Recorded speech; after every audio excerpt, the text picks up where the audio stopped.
Kussaamu ekitiibwa gwe asazeewo okuklikinga ku vidiyo eno kyokola kyakabi. Nga woolabye ku thumbnail, olwaleero tulina Dr. Kisembo aludde mu bintu by'emisolo ate accountant. Tugenda kwogera ku by'emisolo okusinga ebibuuzo bye mwabuuza we nateeka post ku Facebook ne Instagram. Beebibuuzo mwe tugenda okwetoolera. W'obanga vidiyo bwe ziti zikunyumira, subscribinga lwaki nedda. W'obanga olina gw'omanyi gw'ejja okukolera gimuweereze. Ate weeba ekunyumidde, ntera okugamba abantu nti w'obanga osanyuse laga. Omuntu gw'osanyukidde mugambe nti nkusanyukiddeko. Vidiyo eba ekkoledde girayikinge.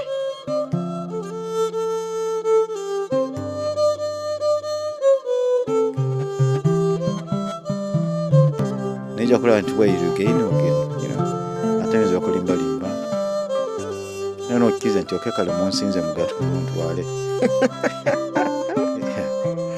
Dr. Kisembo tukwaniriza ku Bryn Dialogues. Thank you. Eno tax season emabegako nakola post ku Facebook ne ku Instagram nga ngamba abatuuliriza n'abatulaba nti eno season ya misolo. So basindike ebibuuzo byabwe. Correct. Tugezeeko okulaba nti nno tuleeta omuntu akiruddemu asobola okuba nga addamu ebibuuzo byabwe. Ate wano manyi nti nange kennyini nina ebyange bye ngamba nti I'll try the best I can. Nina ebyange bye ngamba nti bino singa akikola ki. Era abamu abambuuza bwe banaalaba nti agamba ekyo kati ekirabika nze nakibuuza. Okay, that's fine, perfectly all right. Who is Dr. Kisembo? Of course, oyinza obutatugamba nti nazaalibwa Gindi naye artist kuba manyi nti olecturinzeeko somewhere. That's fine, yeah. Ate obadde mu business for so long. For quite a while. Oli accountant. Yes. Oli ki ekirala?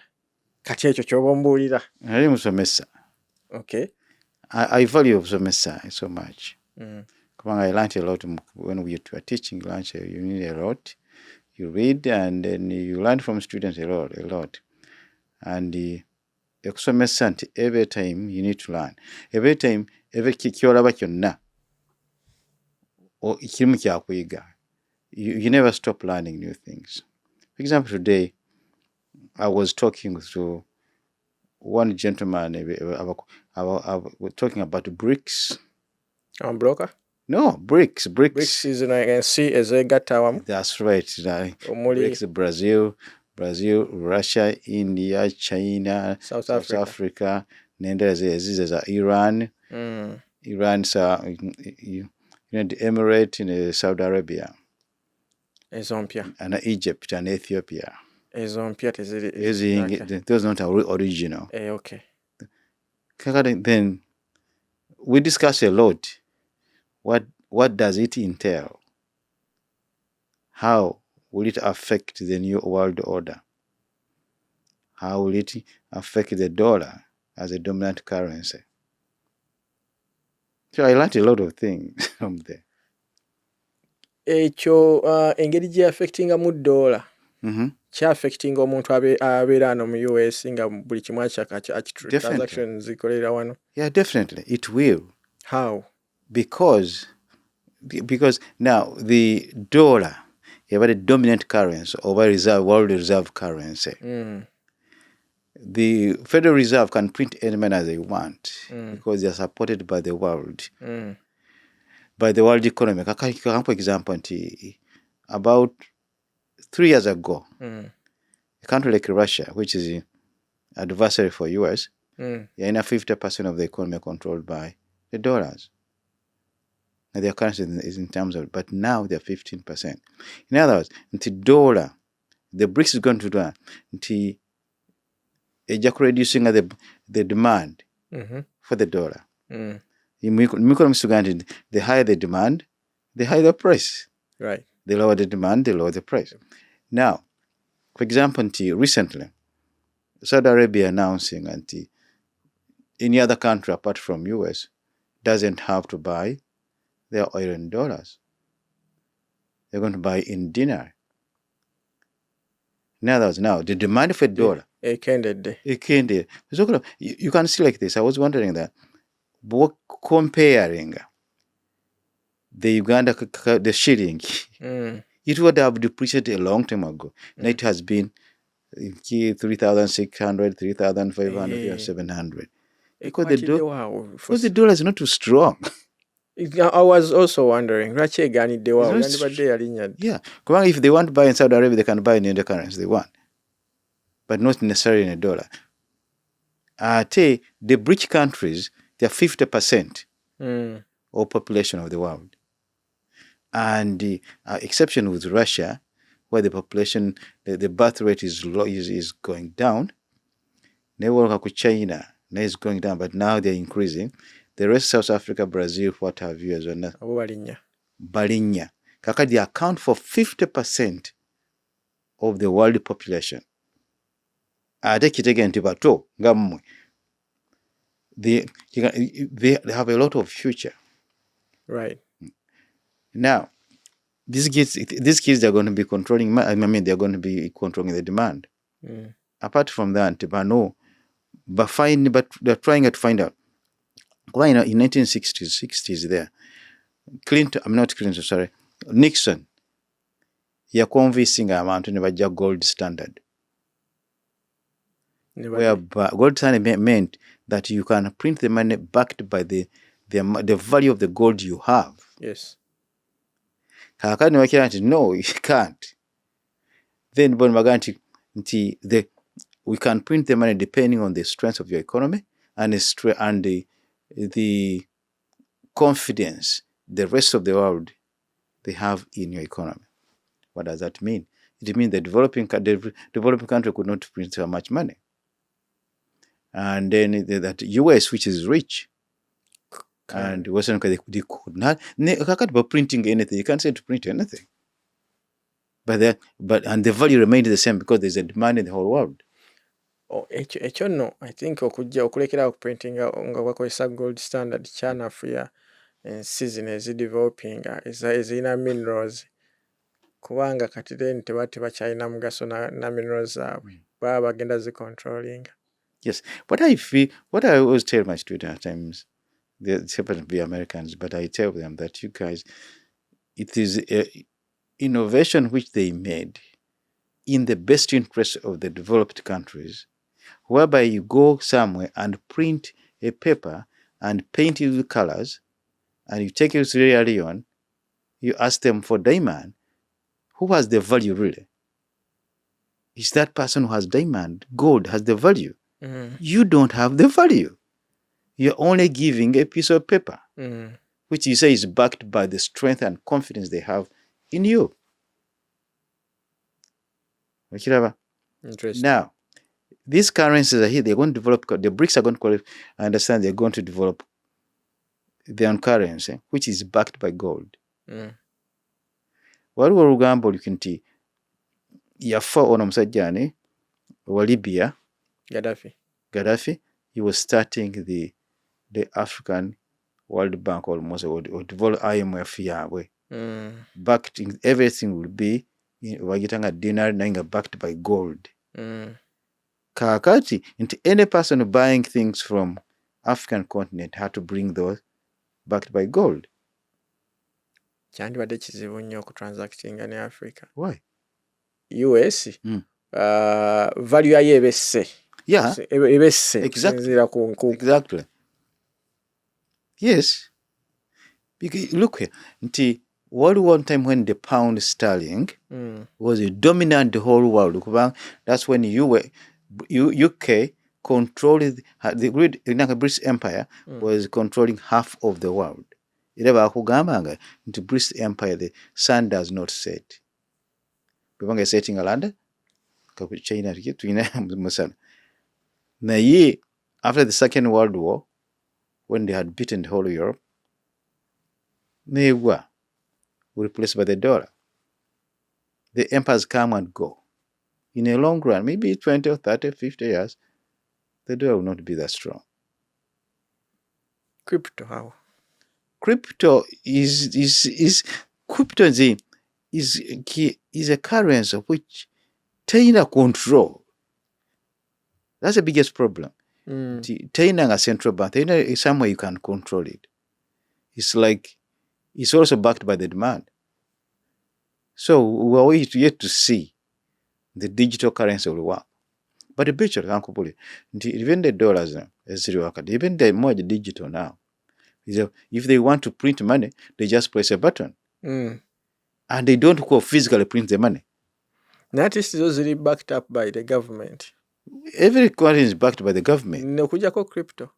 Crypto is not backed by the government. Crypto, I think they're going to find a way how they can control it. At how the NFT has always ajiramu. Yes, now is jiramu, yes. They need to find a way of controlling that. Or a free flow of controlled by forces of demand and supply. They know. How long wobadde ng'oli accountant? Accountant since I graduated, 1987. Asoma accounting. Yeah, and finance and accounting, 1987. Then, but when I remember that the first tax I made, it was 1985. In a class here, because I studied here. Wasomera mu US. Wasomera mu US, yeah, undergrad, masters, and then PhD programs. Now, I remember when I was an undergrad, when I prepared our taxes at school. Just like they do these days also. Yeah, no, there's no pen and pencil. There were no these computer software, whatever. There wasn't there. Even there was no internet, really. 1985, there was no internet. Maybe the internet was being used now by military. So where did you had to like go collect tax forms from from post office? Yes, but later in mail? Yeah, Google, you ordering from email, you can call nozifuna IRS and then your pen and a pencil. At after kusomero we are doing taxes as a course. Yes. So the school had. So we had there's no reason for people to do our taxes. Right. Tumanyi nti leero amasomero agasinga obungi era gakyakikola nti students can sit in a session and they do their taxes. Yeah, I did my school. I went at the school at Holy Cross. Range College and Suffolk University. I did my tax class. Suffolk eri wano mu Boston wakati. Yeah, Boston. Yeah. Era genda somera my masters. I graduated from Suffolk in 1984. Eyo no yabbeeyi. But then it was not yabbeeyi. Nakazi yabbeeyi. Even my daughter yasomera yo juzi. Because he was getting pay half because I was teaching there. It's too expensive. Yabbeeyi. They have two basic programs which are very good. The business program and league and law program, those are excellent. The law school, I think, is third in US. Suffolk. Yeah, law school. Is really very good. I'm telling you, but they're very expensive. For us, when we were there, we were paying, they would have enough per credit. Something per credit. Wow. If I graduated in 1985, like 84, Suffolk. It's too many. Maybe some of you are not. Maybe some of you are not born yet. 94. 1984. You were not born yet. 84, not 94. 84. Wow, 84. Then I did my. That was my finance masters in finance, and accounting. Then because I was doing two masters at the same time. One was being paid for, and this one I was paying myself. At the same time, we masters. Yes, because look here, I was in a seminar doing my master's in theology. Everything was paid for. Twala tugende buli kamu konna pocket money buli kimu kyonna tugende. Naye I was still working. I could work in downtown hotel, in a restaurant. Now, I said, no, I'm more interested in finance, really. When I got undergrad I did undergrad in theology and management, and then crossing and then I came Suffolk University. It was good. It was doable. I know it was not that doable as such. I ended up in hospital. Ng'okola ki mu hospital? Mu hospital? Eh. Gandwadde. Kubanga ali oli mu kukola gundi juggling. I was juggling this. I think as well as they were demanding all master program they were demanding. Naye bwongo myaka egyo 22 awo, you don't think anything can happen on you, honestly. You don't even think you can die. Obwongo bwali overloaded. Overloaded. Nkubule. Bantwala mu Brooklyn Hospital. Never bantwala mu Falcon Hospital. They are looking for nothing. Then they bantwala Boston Nose. I didn't going to Boston. They bantwala Massey General. They found nothing. Kaka, what they did was, waliwo mwami mu China. He called me for a session. Started all my life from home. Nakiki yankola. When I'm doing 2 masters, the man says, stop there. That exhaustion. Imagine, navanga mu room during winter. When you winter, the other were very, very strong, really. Yeah, Boston yonzi bumuko. No, this NCC amanye nakubule. That was terrible. Nga tetuna ku experiencing global warming. Yes, kubanga ogenda nga bwotyo. Ebanange. Ngoya kino kakufumita muki. Ate nga tetwalina nviiri. Now, I would go out and that's when I felt okay. Gandi weru. In minus degrees. Then munda go tuyanda very badly. Katwegana okulya. You go in a cafeteria, you don't have appetite. Then the man did that Chinese doctor, Nangamati, I'm prescribing you one semester off from school.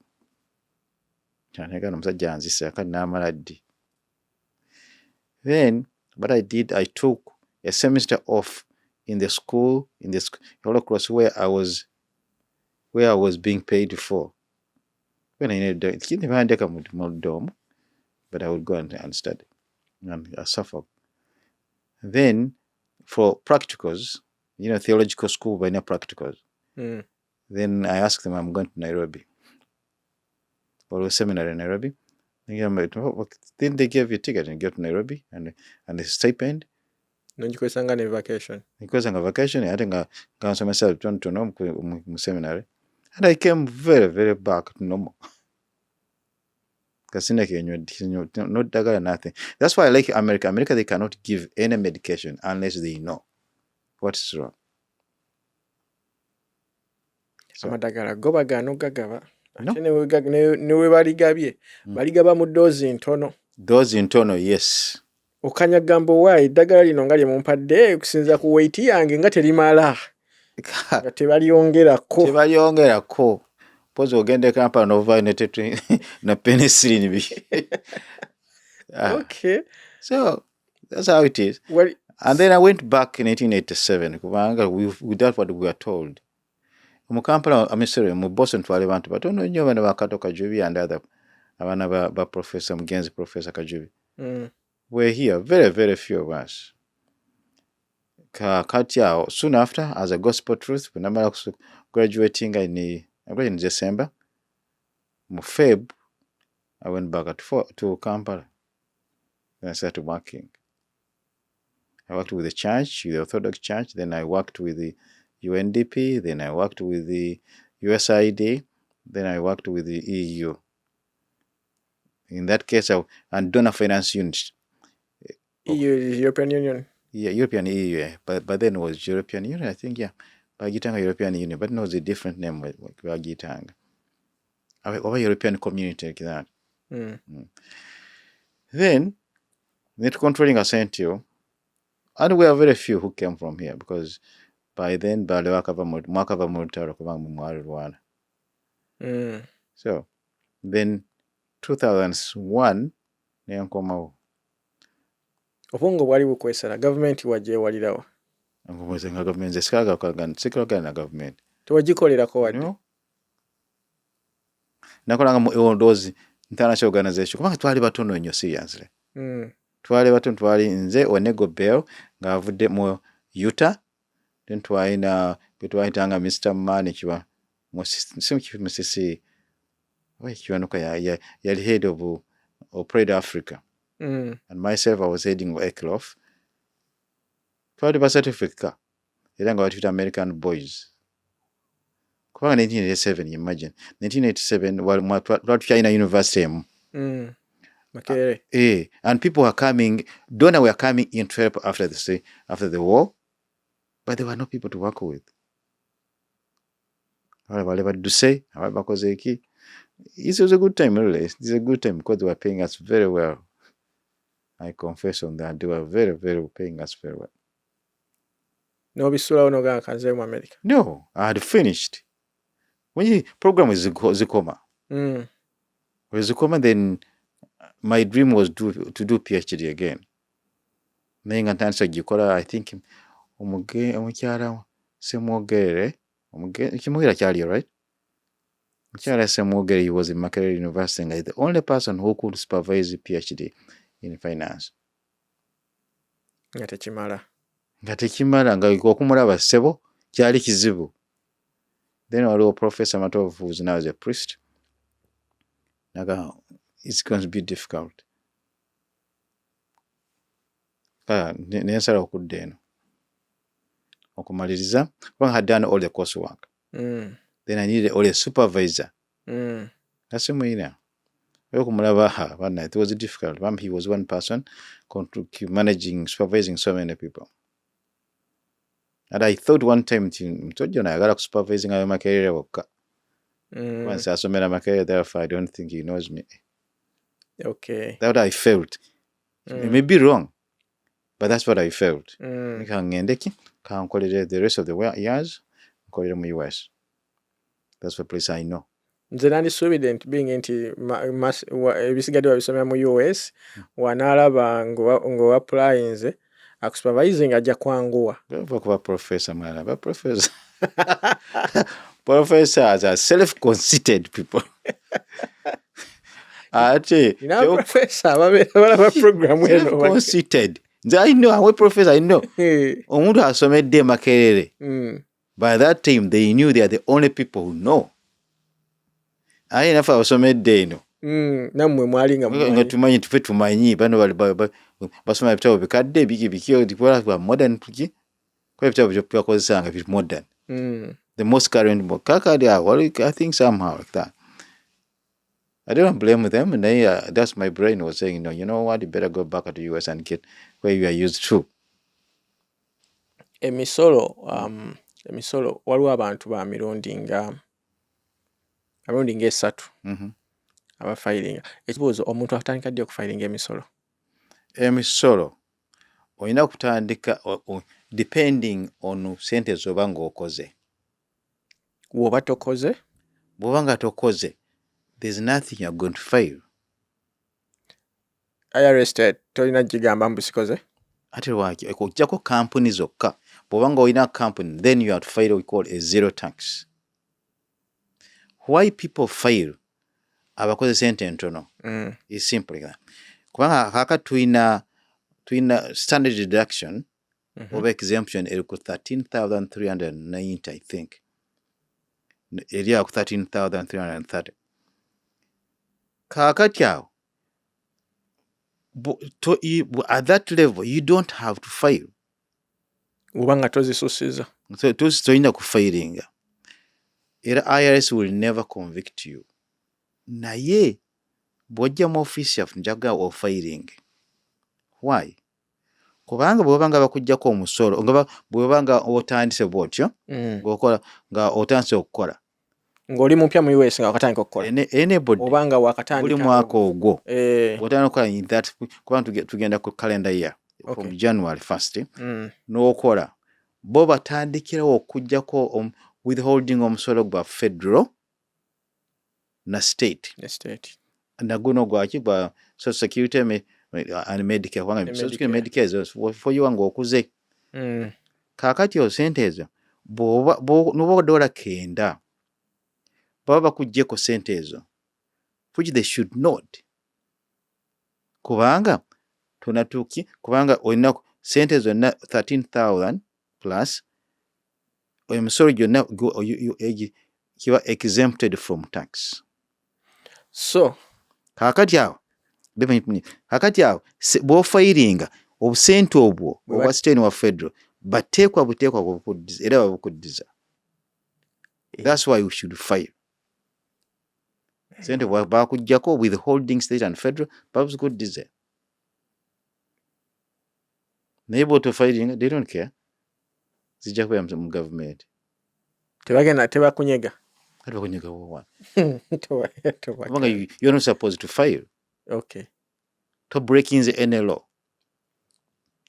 Naye filinga ze bakuggyeko basoboze kuddiza. Bazikuddiza sente babukuddize. Bayinza kujja nga kakati katugambye nti obadde okoze emitwalo 13 13 awo tonaweza the exemption tonabuka exemption. Kakati bakujja ku 10% by that. That's about 1,300 something. Kakati why do you want to lose that money? Ogambye 13. Okoze 13. 13 bagumu 3. Gumu 3 sorry gumu 3 mbadde ntiddemu. Neda goba 17 baba zeyanza sente. Gumu 3 kakati awo nojjako let us minimum tax ng'oli single rate 10% minimum ng'oli single. Akaba baba kujje bw'omaze okufairinga W form bw'oba ng'ogenda kukola waliwo form gye bakusaba gy'ojjuza bagita W4 form. W9 nda njajja kugamba naye W4 form oba owa instruction to your employer nti kakati njagala onjeko bwotyo sita musolo guno. Bajja kubuuza kana aka schedule number 1 aka question number 1 kakuga number 2 kubanga number 1 kusaka amanya go ne address bikebyo. Number 2 kajja kubuuza are you single oba are you failing single oba failing married but separate. Akokubiri kajja gamba are you head of household, that means nti olina omuntu gw'olabira mu maka ago gw'oliisa.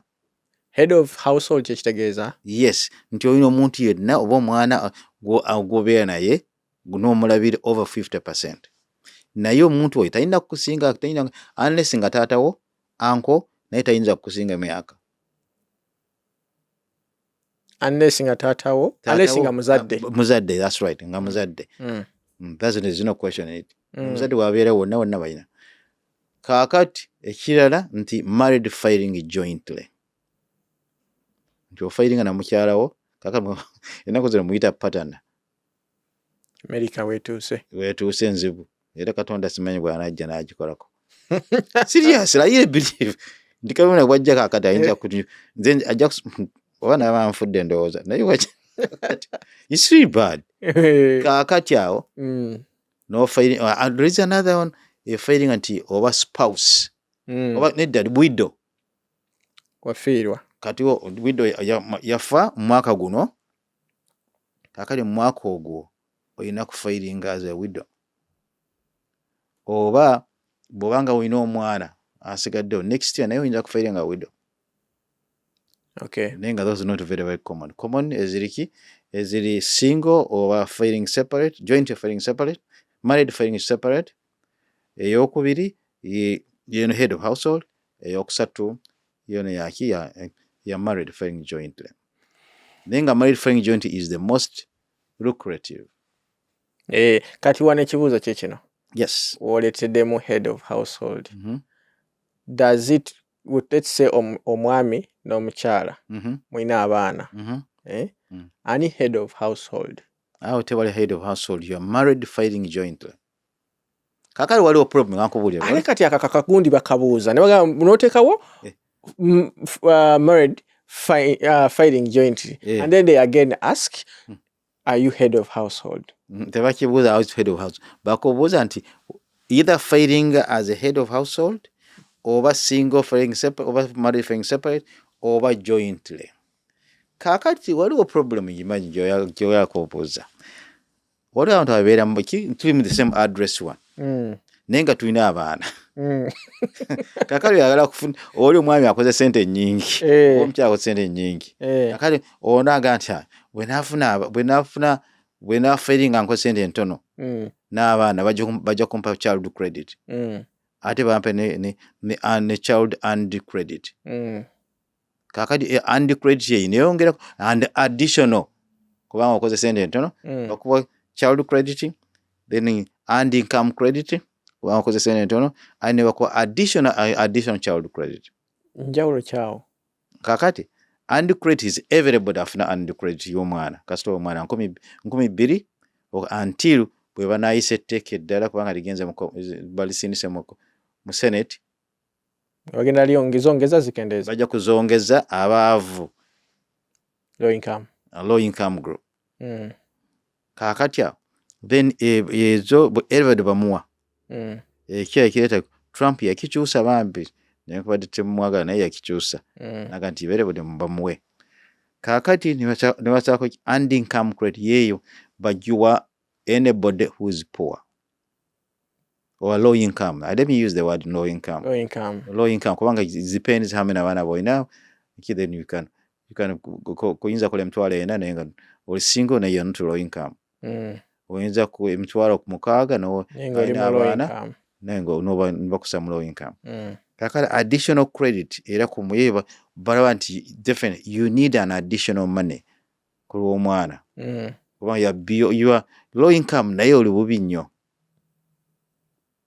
Naye wagezaako okukola. Okay. Kakati those naye kakati abantu abo bagamba katuweekoleki katuweekolemu omulimu tweyawulaawo naye nga muyina the same address. Kakati problem eri awo seba bwe nga mu same address temuyinza kubeera two head of household in a family. Weewaawo oluusi kiyitawo naye it can come back ne kihonting. Amuyinza olondako omuntu abeera head of household. You can head of household kale omulala n'abeera single. Omulala alina single. Kati student ye manyi nti no atandika ddi okufayiringa kasita batandika omuwa stipend. Kasita afuna sente ne bajjako omusolo you can file.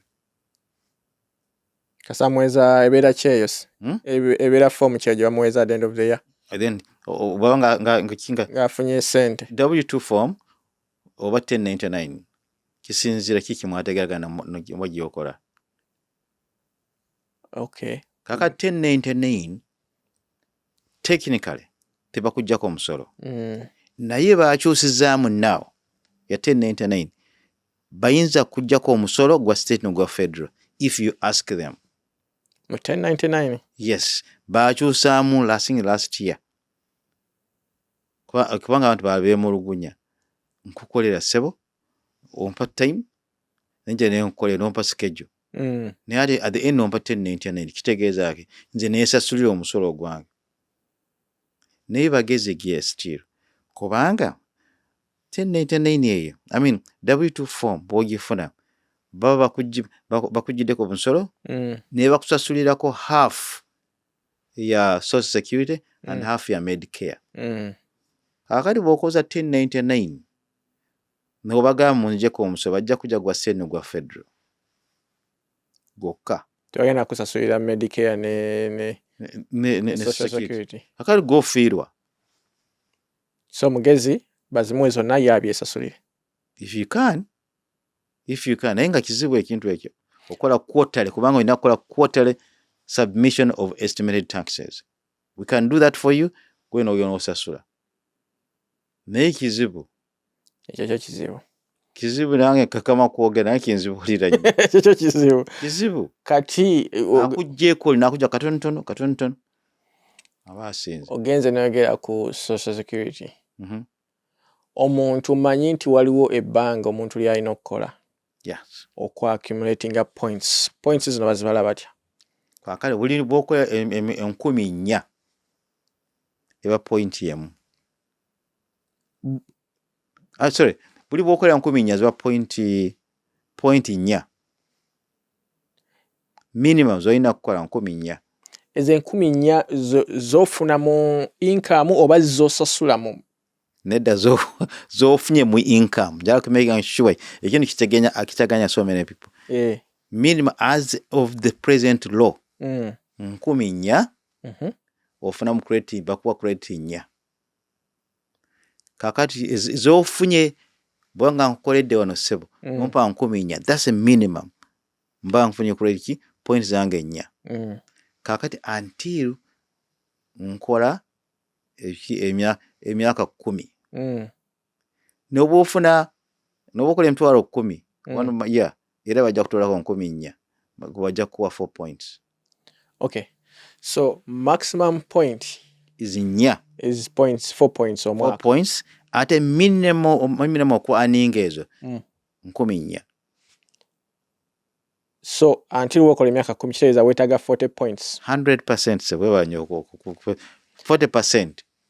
I mean sorry 40 points. 40 points. Yeah. So omuntu okuqualifyinga for social security nga retirinze. Yes. Alina okuba nga mu bbanga lyakoze akoze 40 points kitegeeza at a certain time yakola emyaka 10. Naye ku daycare Medicaid you can get it earlier. Ku Medicare katugana n'obwa n'okola okolabirira Medicare kusasulira eddagala you can get it earlier nga tonazifuna. Kasobozi emyaka 65 bakuwa. Ate Medicaid bw'ogwa n'olamala n'okola kino ofuna kiki ne bakuditamininga nti you are terminal ill oyinza butawona nga batandika okuwa. Yeye bagita Medicaid. Eri Medicare emyaka 65. So Social Security ye olina kuweza points 40 ato you can start getting that money early retirement eri ku 62 as of now. Kiki tumanyi nti enkya kiza kukyuka kiki bane kugamba we don't know akaki tumanyi now. Okay. 62 oba 65 naye akapolipo bwet nti 62 bakuwa sente entono. Okay. Ate bakugamba don't work more than 20 hours. Okusobola okubeera nga osobola okuredeeminga wali eri akasente kaka bazikuwa. Naye bakola ki? Bazisalako. Bwogezaako n'okola more money. At the end of the year nebala nti akoze sente nyingi bazugaa zikomyewo. Badamna kujjako omusolo. Bazikubaga zikomyewo bakuwa bbiri nse bakuba bbiri omutwalo 14. Kwa nagamba lwaki sente zange nzirekayo. Let me get my money. Naye ate no damn no filing. Niyo nkola. Bazijjako si omutwalo 14. Bagala ove mu gundi muki mu workforce. How can I? Bagala ove mu workforce okabe Bryn jangu kati gwatwala kampani. Kakati ne bwoweze emyaka 7 bazukuwa okufuna sente nyingiko. Okay, you don't have to work. You can work. Bw'omalanga emyaka 7 nobody will take teri ajja kugambako. Ezo sente bazidetermininga ku batya. Badetermininga okusinziira sente z'oba okoze na sente z'osasudde eri mu Social Security. Okay. Balina formula yaabwe. I can't tell you, I don't have the formula at the moment. Naye if you want I can look for you. Naye bo determining okusinziira kubanga bazitwala how much you have zokoze ne interest. Kwa wasako interest every year. Omuntu ali mu ku business owner. Yaba alina okuzesasulira kuba yaba afuna 10. Before kakati problem eriwo eyo. Nti before tekyali kyo balinga tioza naked back imposing. Kuba kakati mu kifo bwoba ngokoze emitwalo 6. Kakati kubanga bokola emitwalo 6 business owner de akalo ogeza kukata cutting expenses biki no sigaza maybe 15. Kakati bakola amagezi ti omusolo gwa government oguli mu Social Security ogo bagujjako ku gross tebagujjako ku net bajja ku gross ne bazitwala kakati ne baziwaayo mu Social Security. Oyina kubanga okoze sente meka okuwaayo. Okuwaayo you start from you come from 600. Yekozesa so why lukaga 600 wotaka 600 wotaka kujja kwa omusolo. When you earn 600, yeah, according to the law of today yenja minza kuchuka 600 kakati yeah 600 yawo n'otandika okuggyako omusolo. Naye ate at the end bo bakuggyako sente, then if you have more expenses biki ate nezikendeera. Kuba katugambe bakuggyako 600, okoze 600 bakuggyako $6. Katuga 10% oli mu bracket 10%. Kakale nokka wansi awo ate ng'olina credits ndala nga credit nga tukenga credit ya $10. Kakati then bajjako 600 yawo naye ne bazisasula still n'osigaza 4. Okay. But all in all olina kusasula balina kuwaayo sente za social security na Medicare and Medicaid. Kino kya applyinga ku buli muntu yenna afayiringa, whether student. Either student kasi student doesn't matter really. Olina kuziwaayo. Kuba social security and Medicare is for your benefit in the future. Wama nazisanga mmwe tetumanyi naye ffe tuzaffe tuzifuna. Kati woba okoze emyaka egisooka mu 10, do you stop paying for that? No. You still pay? Wait a minute. Waliwo sente z'ofuna, I don't have the exact figure. Waliwo okoma ne bakulekeraawo okuggyako sente. Kaakati bw'oba ngo si myaka 10 naye waliwo sente we zisukka balekeraawo okuggyako social security. Ne balinda next year okuggyako social security. Era bw'oba ng'osasudde kiga nti company tezikikola. Kakati bw'oba nga tufayiringa emisolo kasi osukka $13 oba 14 awo, then ze bakuggyeko after that bazikuddiza bagita surplus social security payment. Naye nga most cases more people not many. Naye bakola $20 eyo biki ebyo they do bazibaddiza. Ziba nnyingi zaba baggyeko. Ate bannyingira nezisasula omusolo gwe baba babanjiza. Waliwo abantu abatalina health insurance. Mpulira nti babakuba fine. 100%. Eyo fine bagidetermininga batya? Bagidetermininga okusinziira ku sente z'oba okoze. Anything above 13,000 plus is a exemption, individual exemption. Kai ne bakola kino bagamba kya fine okusinziira ku sente z'akoze. He would have paid sente bwe zityo ku paid in insurance.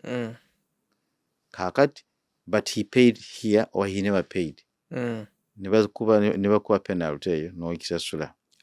However, what another problem yemba bonna abawuliriza banna nti tulowooza we can be smarter than the government. Tugende baga nti okay oba nabagenda mu Health Connector Boston or Mass Health Connector on that 133 street eyo. Kakati nowaya bagamba tuleetera ka pay stub n'okawaya ka pay stub kutongo ino pay stub 5-6 noba akasingayo obutono bagawo abantu olina sente biki tosasula sente oba sasula $2 oba 10 oba 10 oba 9. Akali at the end of the year waliwo form gye baweereza bati bagira 1095A eva mu state era ejira mu basa ya bluish green bluish awo era bwengera wangezze nga no kati manyi ke tunagenda mu maaso. Ebanga zino ezigira mu gundi ya orange basa orange. Kakati wetuuka awo yo eraga this okusinziira ku policy gyaliko he paid this he was supposed to pay this amount of money okusinziira na ku income gy'alina. He paid less. Now he paid this. The government nemwongerezaako kwezityo how much you would have paid. The government yemwongera nezze how much you would have paid. And bagamba okay overpayment, the government overpayment nezitoolako bw'oba ng'olinayo sente. Bwanga tolina sente nega zisasule. No, you can't oversmart the government ku sente zaayo. There was a person ono yali muzungu sijja kuwulira nnyo naye yali asoma kakati ng'ali ku insurance ya maama we era twayokana bubi nnyo. Kakati bambi bwe yamala okusoma n'agenda akola emirimu mirungi nnyo egyo ng'afuna emitwalo 18 something like that omwaka ogwo. Kakati ne beerabira okugenda mu health connector okubaga bana mutusaleko kubanga omwana akati akola. What happened? At the end of year bajja ntukola omusolo nga bambaja emitwalo 6. Serious, emitwalo 6. Omuzungu najja n'agamba, how can it happen? That's how it is. This is the law. Nemujja law what you paid this, you paid. Omwana yakola emitwalo 18 akati gwe ngali still on yours. I think a government yamusasule. No, I never told them. I said, what happened? Naga agenda mu court. Fine. No agenda mu court. Sigenda mu court. Lawyer. Yanganja agenda mu court. Agenda mu court. You can't win. I ended up paying the money. Tukola na mistake. In fact, that's the second mistake imedya kugamba. Nti apart okuwa kana akantu akamu akatono. Kwa generally tutwagala kusasula. There is nobody who wants to pay them so. Era juzi na ino muzungu kungava mu New Hampshire. Yangamba Michael, I don't care. You're getting about San Antonio now as a credit. I don't care. Me, the idea is this: to finish 0-0, to let us even with the government. That's what I want. If you got account at the end, you can. That's how I think it is. Tuina kuba very careful. We made the take a penalty or second interest if we keep fan. When this country is built on truth. Kubanga the tax zawano otekwa ngokoleki tax zawano otekwa ngoli is voluntary. Tuina kuba open. Tujja n'empisa zaffe from home. Si ffe ffekka bannayuganda naye ffena immigrants. Tulina ekintu ekyo. Tulowooza nti we can oversmart the government. No, you cannot. Mu church bagamba speak the truth and the truth will make you free. That's how it is. Tetuga nti buli bwonna yena ayogera mazima. Naye gezaako oyogere ku mazima bannange. Amazima gatuleetedde ebizibu gye tuva amazima gatuleetedde ebizibu kakati tuyize nti government ye enemy. Oh yeah, the government I like that naye waliwo kye bayita ezo tax brackets. Tax bracket, yes. Tax bracket is zitandika minimum 10%. Wajogedde. Muntu afuna maximum 39%. 39 bade manyi 50. Netta. Abafuna kakadde babajja komeka. 39%. N'abafuna milioni 6. Milioni 10. Basere bagondi abazanya emipiira. Sebo 39%. Kibaga nti abandi bakayana nnyo nti omugagga bamujjako almost the same price neyaffe. Kubanga up to 400,000 boy bosuka 200%, I think 400,000 enough now 39%. Now efuka regressive in other words. Okay. Ezo ziri ku ezo za federal. Za federal, yes. Then wengako neza state. Eza state yafe nungi nnyo. Yali ku 6.25 nakati 85.1. No, I think 85 kakati. Here is flat. 5%. Wafunye emitwalo 10, wafunye beka 5%. Era the other 2 years balina more money than what sebali beetaaga. Emufajja okuzimba enguudo ne bazibaddiza. Batuddiza mu katono. Ate enguudo tetulina nguudo. Enguudo zijjudde ebinnya walabyeko Boston wefaana. Naye bazituddiza train wefaana train station. Naye kimanyi nti mulimu politics ebazannya. Babadizaayo ne mutunula eri ne balya. Ndoza tebalya. Balya simanyawo naye balyako somehow. Nakinga tebalya ng'aba waffe Kampala. Abe waffe tabaddiza twala butwazi kasawo kalamba. Kakati wano kye bakola nti oku inflating a budget. Naye zino ez'okulya. The only problem ye wano nti is a city hall. City hall balina city hall naki transport authority yali ku tolls. Bali ebifo byonna byansikirano ono wanga ava maleka mwana we onaka najika muzzukulu such a thing like that. City Hall is still corrupt with this country. Wonna wolaga oli atekawo mutabani we atekawo mutabani and that's how bifanako byemmanyi General Motors bwe yali. Kakati omuntu afiringa omulundi gwe ogusoose wagambye yeetaaga ki nga individual tax yeetaaga health insurance na W2 form bw'aba nga bamuggyako omusolo kubanga tebamuggyako omusolo ng'akoze mu Uber 1099K and 1099 NEC. Ezo zirina njawulo ki? 1099K oba osasuddwa through a third party nga credit card ng'ebyo that's gye bakozesa eyo 1099K osasuddwa a third party akusasula asasudde mu Uber. Ate eno NK is non-employees compensation.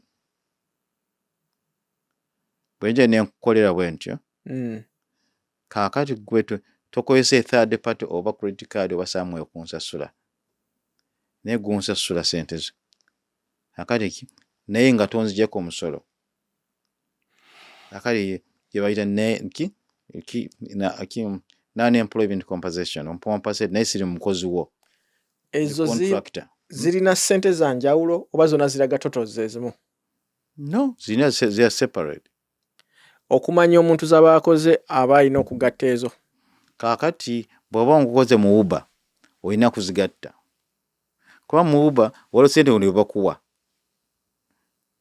oli tipu oba tip I don't know why they give naye babawa sente endala oba bakuwadde sente in advance oba bakuwadde kikyo sente oba bakuwadde tip oba bakuwadde such thing like that. Kakati babisa non-employment Uber nalabe ina bonus ndaba balanga bagisa non-employment compensation kubanga bazikuwadde bwitaziyise mwanda a third party kusasula sente ezo. Nalaba balanga you sign up ne bakuwa bonus wa kakati ezo ziba muki ziba mu neke 1099 NEC. Kati schedule K ye fulumanga amaze okufilinga 1099K buzabuziza neda no mbuzabuza bine byankola kwa 24/7 ika 1099K yo nayi ejja bwona bazikuwa bubiri 1099K nti boba ng'okoze sente ezo gye bayita a third party yakusasudde kiga nti Uber eragidde okusinzira what you have done ne bakola ki ne bayita mu third party na ne bakusasula nga credit card ngezo nga network nge ne sasula ne kusasula. Okay. Akati eyo gye bayita 1099K bazatandika about 4 years ago. Kitegedde ate bana bavuga truck nabo system ye just say the whole system ate waliwo abalala abakuwa miscellaneous 1099 MISC nayo girete nawe bwoba ng'ogifunye naye most cases be bavuga truck abatera kuvuga truck be bakola ki bawa miscellaneous oba kuwadde ka sente na kisinzira employer kyaba yagadde. Okay kati oyo ketugenze eyo deductions chizabale zabayinzo oba expenses. First of all kanswe yo Uber ne Lyft boba in a set of the expenses bazukuwa bakuwa mileage ne bakuwa mileage ne bakuwa their fees ne bakuwa tolls zoboza sude yourself ne bakuwa instant payment kuba waliwo bogera mu mbanga bana sene nzetaaga mangu banna nzetaaga mangu ne bakucharginga fee yebaita instant fee payment fee. Then ne bakuwa na mileage nkugambye mileage eyo mileage is divided in two. Waliwo mileage is active akabojja wana noyimirira wana ne bakuyita from here n'ogenda okola ki nti jangu nonda Michael ontwale ku hospital somewhere. Kakati that is active mileage ne bagizikuwa. Kakati bwoba waliwo endala ziba bweba kuyise okuva ziba inactive awo naye to me Uber is unfair. Kubeera mbalina kubuuza ezo si ze mayiro zokka omuntu zaavuga. Exactly. Kaka bw'ontwala n'otuuka wali ate n'enkomawo n'otozibala, that's unfair. Naye I think Lyft evaluate both. Okay. Active and inactive. Naye still there is somehow online miles. Online miles, that's right, yes. Kakati naye nga not online means bazikuwa nti kubanga online kakati okola. Naye you called me from my home or from where I am okujja okupickinga omwana omuntu ono. Kakati from then ye nagamba that's online. What about kakati from logic ye balina bagamba nti kakati kuva wano awaka oba kuva point A okujja ku point B okunoonya okupickinga omusaabaze bagamba nti this one is going to work. Mama wekaseera mbangenda kuwa commute nti ono bwo commute nze obaga nti akati your office your work begins here ku point A point B ku point B. Yes, which I don't understand. Kubanga that's even the understanding ya IRS yakugamba nti bw'oba ng'okola omulimu gwo ng'ovaawo kagenda kukola gwa W2 form ezo teziri deductible. That's commuting. Akati that's logic yakozesa bwe naye nze ndowooza bwe nvaawo aka ne mba ready okujja kukola wherever I am ndi ku mulimu. W'opanchinga in oba otuuse ku mulimu. Yes. So w'opanchinga in n'ogenda online ng'oli waka oba oyingidde omulimu. Naye this mwina kikolako ekintu ekyabadde Uber. Kati owa Uber ye waleeta miles ze n'agamba Uber wadde egamba zino zenvuze. Yeah. Ezo sizo filing ezo. Kubanga waliyo n'ekyokubiri what I do noba nga tozireeta era I multiply by 0.75 1.75. Okay. Nyongerako 75%. Eyo gijjawa? Gijja mutwe gwange. Kubanga I don't understand. Okay. I don't understand. Ontambuzizza bw'oti nze I believe in my own nti kasita avaawo kanaasaako ka Apple. Application kamwa kwa basaako. Nze application yako. He's now working. Bw'onkuba n'onkubira nga nti jangu ali wano Everett. That's work. But terms of way nkweza amafuta gaba garunning. Ne bwenkomawo era still nkyakola ki? Jefa okuba fair ninga it should be 1.75%. Okay. Kati omuntu ali mu eyo situation ebintu byabalina okutrackinga expenses ze. Kakati another thing mukatunda kumali kyalabadde kirungi nawe okunzijjako problem ngeyo.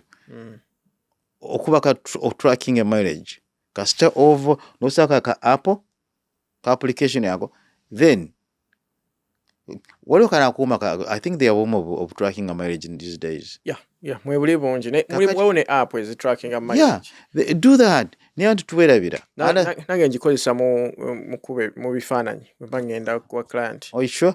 Okay, that's very, very good. Kaka goli mutendeke. Seka kiyagamba. But seriously, kubanga it's really painful. It's really painful. Yeah. Kubanga I know you are incurring expenses. And my work is not to give money to IRS. My work is to get money to you. Right. Kakati other expenses, ask the other expenses. The expense ng'oggyeko ebyo bye nkugambye, then car wash. They don't exaggerate. Oba ne telephone. Kubanga we believe oba ng'oli mu motoka ni okozesa telephone okola ki? By the way, okozesa simu yo. Yeah. Data. Yeah, mkoza data wana za mwezi. Sivyo ekyo? Data nkoza. So balala mu bill ya mwezi uli. Bill ya mwezi. Naye bw'oba nga ndi fair, I can give ninga okay, a given percentage is your for personal. Naye we how much bill and then we can niza kubuza ne kugamba okay, how much do you think you use it? What percentage you wakozesa ku simu ku bintu kuba personal? Being nti n'omuntu abasinga bavuga Uber batera okubeerako at least 8 hours. 8 hours mu lunaku. Otyo? Obala nti no, that's the biggest time ng'atunula. Naye wonga okomyo tuwebaka ng'okoye? weebaka nanti ate oba okyakozesa what essimu. percentage? What percentage of your bill is for business? 75. Fine. Kiva hugwe kasawa noting it down noganti in case we are asked to, then we can use 75. Okay, na ate okukanika emmotoka. Maintenance. We have two ways. Either okwesa mileage, okwesa mileage covering maintenance, repair, insurance, covered. Okwesa actual expenses, then you can use that. You can use mileage and okwesa mafuta, nokwesa repair. Nenga the point with those, nti olina kuba ng'olina documents, receipt says. So omuntu aba alina emmotoka empya twategee tetwala nnyo maintenance akozese mileage. Akozese mileage naye ekyokubiri emmotoka nga nkadde kozesa actual expenses naye funa document ozitereke. Sigamba kubanga IRS eyinza ku audit maybe one person 1%. Naye bwekukwasa nekolonda by mistake by computer, by making us sure bakwete olole so that other people can understand. Bakukolamu example. Yeah, exactly kyekyo. Bakukwaka ne bakutambuza. Bakukolaki? Naye bayinza kukuba ng'olina documents, no problem. So olina okubeera ne proof. Ate kakati what a problem again nti IRS with the clergy. Nti clergy mu mwoyo mulungi amanyidde kusefenza muganduula najja naga Kisembo nkuwadde enjala yokuluma nkuwadde ssente weziti. Kakati nti Bryn ompadde ssente kaka nzitadde mu nsawo naye nga za church. Kakati nawe ozikozesa ku mirimu gya church. Naye ate n'okola mistake ssente n'ozisa ku account yo. IRS egamba that your income. Sente zaalibadde zigenda ku account ya church. Okay. Twalina omusango omunene ogwawo. I think it was a gentleman from Haiti. Eringizayo eyo IRS. Ati bwejja ne tukola omusolo gwo n'ogamba this was the donation. Donation bazita ku account yange nga zigenda ku account ya church. Ate nga generally is true. Yes. Pastor azijja okukozesa for charity ku baana nga ng'okireda kiri true. Ate n'olumu pastor ateekako ennamba ye ya cash app ne tusindika okwo. Okitegeera. Kaakati okuconvincinga IRS ensente ezaali za donations za church kiba kizibu. Era kyalibadde kirungi sente ezo zigenda ku church directly kubanga pastor yakuzijja azijja nenga zingidde mu church. Awe wajjira ekibuuzo. Church ezisinga ziri 501c. Yes. Omuntu ng'akola donation is charity donations. Zibeera tax deductible. Tax deductible, yes. 100%. Ezaabwe? Ezezo? Kisinziira ku tax. Wenkwata n'empaayo mu church. Kisinziira tax bracket gy'olimu. Kakati kankubuulire. Kubanga charity eba tax deductible. That's true. Naye tax deductible, it only kicks in bw'obanga okunga sente ziriko zisinga ku tax exempt gy'olina ya 13,000 over 10%. Weziba nga tezisingawo tebazideducting. No. Kubanga you already olina tax exempt already. Olina deduction ziri awo. Okay, wobanga kati okoze let's say oba okoze emitwalo mu banansi ennaku zino bakola mmeka? Nga 16 15 abiri awo. Banansi akoze emitwalo 16 akoze emitwalo 16 bakola nnyo. Bakola nnyo bambi. Bakola nnyo. Bawumulamu. Bawumula naye bakola nnyo bambi. Ojjobawo ku bujulizi bwo buli okusoma ennyo. Balina bakola nnyo bambi. Kati akoze emitwalo 16 kyakyagiwaddeyo omutwalo gwonna 100% guli deductible. No. Kubanga deduction is ziri 13,000. 13,000 the deduction is kakati ziri below that. Kakati aina kukola bwati aina ku either ajja kutekinga standard deductions ya 13,300 plus oba atwale deduction itemized deductions including charity nga bwebanga ziri more than the standard deductions. Kijja kuteganya nti ki alese kola bwe nti either you can deduct ng'obesinga ku standard eya government yekuwa ng'oliki within what's nga kyoki bracket gyolimu oba filing status gyoba olimu. Kakati bw'osukka ku eryo your deduction or your expense nezisukka ku ekyo then eno standard bagivaako nibagenda ku itemized deductions nezikuyamba.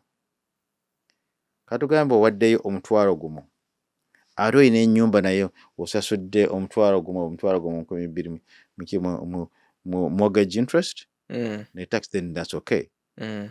Kakati osusse ku 13,000 kakati awo zino zonna deduction zonna neza charge zonna zigenderamu bakendeezaako ya. Okay. Kiringa medical or you can answer, okay, you can spend ale ye kiri worse kubanga olina ku spendinga bw'obanga okola 16,000 obanga nkola emitwalo 16 olina kuba okuwa deduction oteekwa ng'ospendinze more than 16,000 omutwalo gw'omukaaga mu medical. Kubanga bo bakuwa automatic omutwalo gw'omukaaga 10% of your gross income. Okitegeddeawo? Kawotokola ezo you're wasting your time. Tosobola filing nga expense. Ozifiling naye tezina kyezikola ojuza mpapula muki mu our system. Oba you want to convince yourself to be happy? Yes. Ojja kuziteekamu. Gundi abantu aba deal of filing is a pass. What's that? Is a pass mu state. Mu state ekuwa 5% of easy pass. Omuntu yenna. That's what I know in my practice. Sirabanga government state of Massachusetts ebuze ekintu ekyo. Sigamu tubalimbe naye tubiteeka what we think is reasonable kubanga they don't ask for it. Is a pass. They don't. Naye woteekamu nga bakuwa a percentage, 5% of what you have put in. 5% of what you've put in. Yes. Kubanga that's a tax return. Kubanga bo basaba 5%, bakujja ku 5% or 5.1%. Kakati bw'ossaamu ezo kitegeeza nti sente zo baziggyako omusolo a long time ago. Kakati bwe bakuddiza 5% back. Baba bakuddiza omusolo gwe bajjako. That's the rationale. Okay. Balimba tebamanyi kibamanyi kubanga that's a very simple thing. Na rent nayo bakujjako 5%. Bakuddiza kubanga logic egamba etyo nti twali tusasula nti bwe twakuggyako sente omusolo na zino twaziggyako. Kakati wakozesa sente okusasula omusolo na easy pass ebikebi na tolls ng'okozesa sente zitwali tumaze kuggyako omusolo. Are we getting that? Kakati katukuddiza ezo. Tukuwaze twatwala. Not more. No. Not more nakatono. Eyo state. Eyo state. Kiba nti state ekuwa busente butono. Naye tugisaasire. State ye responsible for education, responsible for police, for prison, biki ebyo. Olina omwana. Omutute mu daycare. Okay. Daycare ekusabye let's say 5 buli week. Okay. Ebyo 5 so bifilinga. Oh yeah, 100%. Daycare. Now, there's another problem, another clause there. Bwe mbanga muli babiri naye omu nga takoze in that year tezikuwa. Why? Baga nti muli bazadde babiri omu teyakola. Yasigala yokwanga asigala okanga alabirira omwana. Lwaki abagenda mu daycare? Why should you in daycare? Why should I? Kubanga bakuwa daycare. Logically bwedi. Bakuwa sente za daycare osobola okugenda okukola. Okay. Ate bakuggyeko omusolo. Serious, mwenda mufuna. Okay, kikola sense. Kakati bw'oba nga kinga oli single mother or single father. Kubuli singiru nkumisatu zo spending bakuwa 20%. Okujjako oluli mwaka guli babayira sente nyingi nnyo. Naye kakati baddayo ku pre-COVID. Bakuwa 20% buli zo spending nze. Kibuzo ki kino? Eyo daycare maximum $6 per person per kid. Ye maximum. Yeah. Ezo ze daycare. Eyo daycare. The daycare. Na after school program. Ne after school program bazibala. Yeah, we make it as long omwana for tukiteka as long kubanga logic. To me logic is still. Nti omwana again after school program. So they have abazadde babe bakola emirimu somewhere. Yes. Kane tubigattawo. As long as omwana tasose emyaka 13. Kati kicho oyinza okubanga waliwo gy'osobola okugenda. Ne bagamba mbwa afeno tetulina kye tukuddiza like tebagenda kuwa any documentation kulaga sente z'osasudde. They have to. Is a law, they have to. We're ku insisting. Because bajjajja baffe bemutasobola. Waliwo jo bangamba ki Kumon wajuyako? Kumero musigimanyi. Kumon waliwo essomero lisomesa abaana. Linga extra classes. After school. Omwana agendayo ne kind of coaching. Eno yaki ya mathematics. Math and reading. Okay. So bo I think myaka emekaawo okutandikira ku myaka I think myaka egiyingira public school. Oh yeah. Kakati omwana olina kumusaba ebbaluwa showing how much he pay and his tax ID of that organization. Ya organization yonna oba eyono kano ka branch kuba I think babu franchisinga. I think yonna kisinzire bwanga akwena kakawano oba it doesn't matter really. Bwaba ngatagikuwadde nenga akuwadde ebbaluwa. I can find the tax ID. It has become very public. No way we can get it. Okay. Over sikiyekyo bwebanga a non-profit organization, we can also tell IRS this is a non-profit organization. Nera nezikomawo. Oba ne tumugamba nti non-profit organization aganye okutuwa tax ID. Ara kimukola bubi. Now what you do ngoga okay. Ngongaba this taki. Go ogama yo is non-profit organization to buy a tax ID. Why you non-profit it in tax ID? Yeah. You can't. No, man. Tell it. Never foreign organization you can't. Now I don't understand. Now the IRS accepts that. Logic accepting. Okay. I don't kirongi. There's no tax ID. Non-profit organization can take tax ID. Because the chiji full a non-profit kuwanti. Yes, bakusaba tax ID. Now IRS accept when I can kill, so they don't have tax ID. Is a tax exempt. Or like it out. Not a religious organization don't have to have tax ID. Okay, man? They don't? They don't have to have it. Take a ligamba. There's a separation between the state and the church. And the church. You can't force the church to get tax ID. It is assumed it is a non-profit organization. Okay. They don't have to get tax ID at all. And IRS doesn't have the right even to ask to Yawe. Okujjako kubanga bw'omwana no registering then akali emikono gyabo. Wali obadde weekolera amateeka agago. Yeah. Naye kati ate ogenza no registering kati ate oli ogwa mu ngalo amateeka gaabwe. That working sometimes there's an organization which was registering a part of the major church. It was a big discussion until I went there. And guys, you don't have to worry as long as I do something great. Kati awo wembu kubanga mpulira nti waliwo organizations ezimu ezitayagala bantu baazo kubeera nga bafuna bintu bya, for example nga bagenda mu malwaliro okubajjanjaba.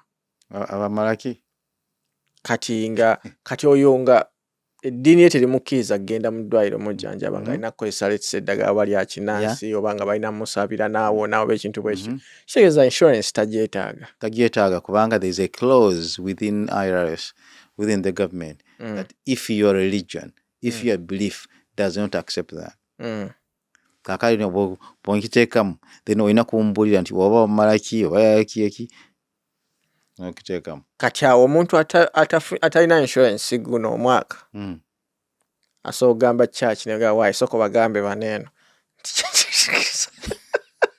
naye sebo church bazimanyi toyinza gaa kati nti evanjiri kusema nti tebaga no tayinza gaa nti St. Mary's tekkiriza no bazimanyi it is registered those churches.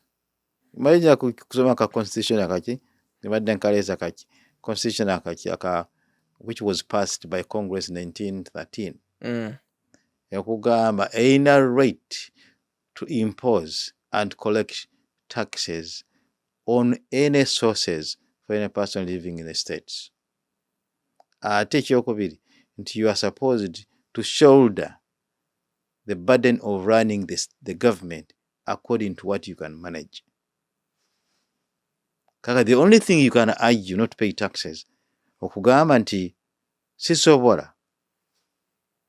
There are some cases bwe tugamba nti kakali you owe the government sente omusolo naye ne tugamba nti kakati Bryn talina asset talina kitajja kusobola what owes the government.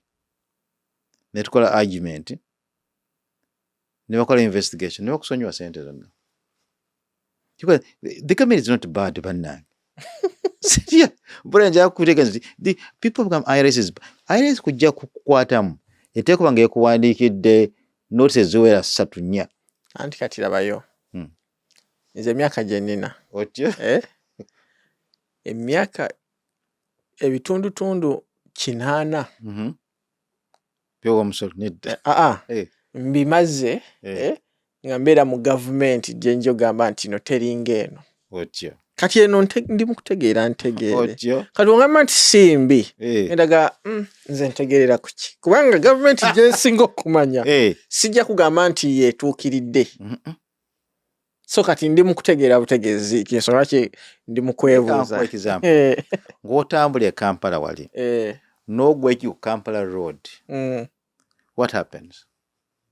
Era buli omu akuba kifaananyi nnaku zino ebifaananyi byajja byakuba kifaananyi akuyitako buyisi bakuyita abajja kuyamba bakukwata mu nsawo the first thing they do okucekinga mu nsawo walawa ID nedda genda brother bimanyi bakubbe bubbi ayi n'omupoliisi ayinza omupoliisi wajjiraawo okutaasa nga byawedde dda ng'ensawo ziri ku bikukujju nga totoyina ye ajja kuyamba buyambi ng'ofaanana nga mulalu polisi ng'ejjanga omulalu agudde wano eno nga beeyongerayo kaakati bwogwa wano wansi wano polisi jja polisi ezze ambulance ezze fire brigade wikira okutaddeko n'ebyuma okukeera lisanda kakati n'oganda okusasula omusolo lwake ate chansi y'okubba sente wa ntono nnyo kituufu naye waffe tuli baavu buli omu yeefunirako bwefuniza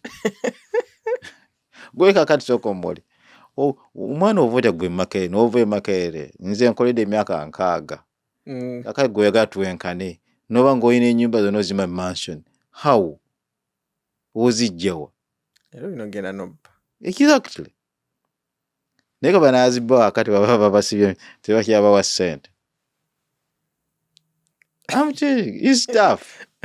Ate si Uganda wokka naye mu nsi yonna kubuli ffe aba developing countries twagamba Tanzania ejja kuba bulungi naye kaka Tanzania abatanzania ba client bange abangamba mu Tanzania teyinoonesa naye abatandise okubba kaka imagine anti oli yafa bambi yafa bubi nnyo covid waawe kyali bwe bagamba abatanzania bangambye nti covid abamu abamikwano gyabwe ebya Africa nti baamutta busi abakulembeze abaliranye waawo nti banne baamuki ba Tanzania baamwettira bokka amanyi abatanzania nabo bakkiriza nnyo mu ddogo ekikulu naye omusajja nti ate sibanga nti yava covid kyetuulira kati waliwo kino abantu bano abalina amayumba mu returns bafuna nyingi kiva kuki not really homeowner bafuna nyingi era kisinziira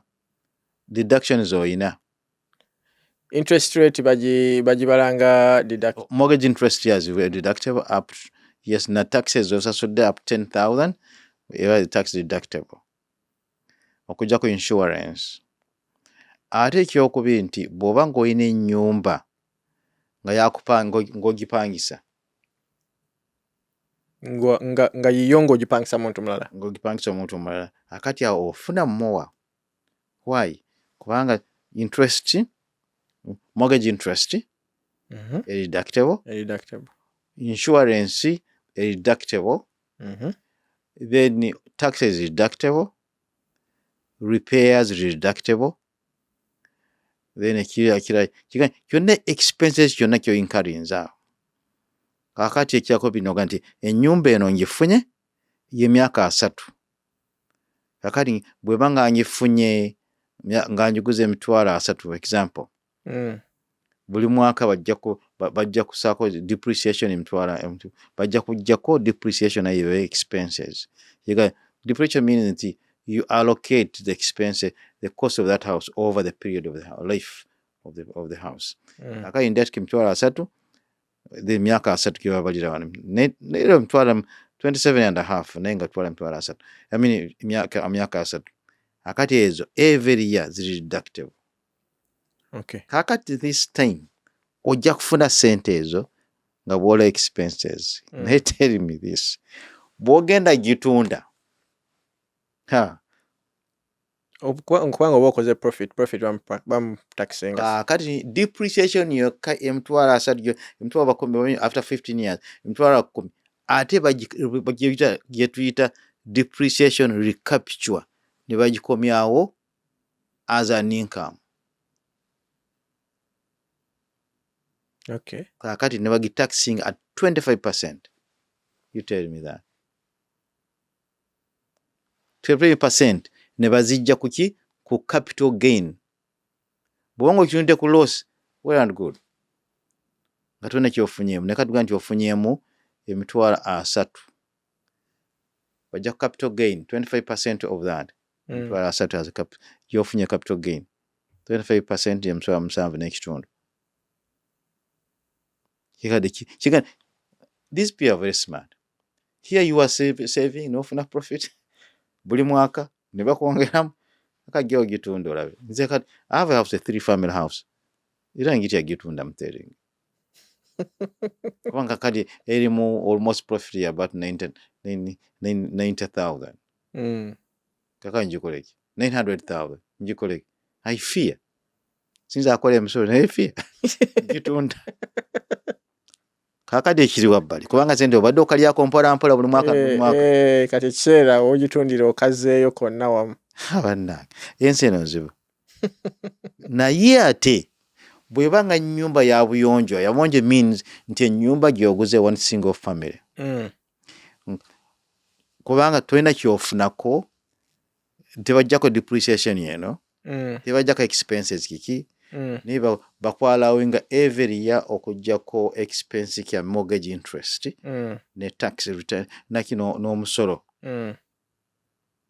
ate kikuyamba ng'osusiza omutwalo gumu that becomes more helpful more payments zonna wamu kakati what happened bini bya mortgage ebya repairs tebirimu ebyamazzi gosasula utilities basasudde if you are rental house yabuyonje tebitobikola repair biki ebyo bajja nabaganda okoze repair nogenda okola repair the whole year nekola bwete material bwana nonga nti jangu zine I spent about 20,000 50 over 25 or 30,000 I'm sorry tujja kuzibala zijja ona kuongeza the value of the house kaka bwoba ng'otunda tebajja kujjako ne nusu nege nemu as long as bwoba ng'oli single tokoze more than $250,000 the first $250,000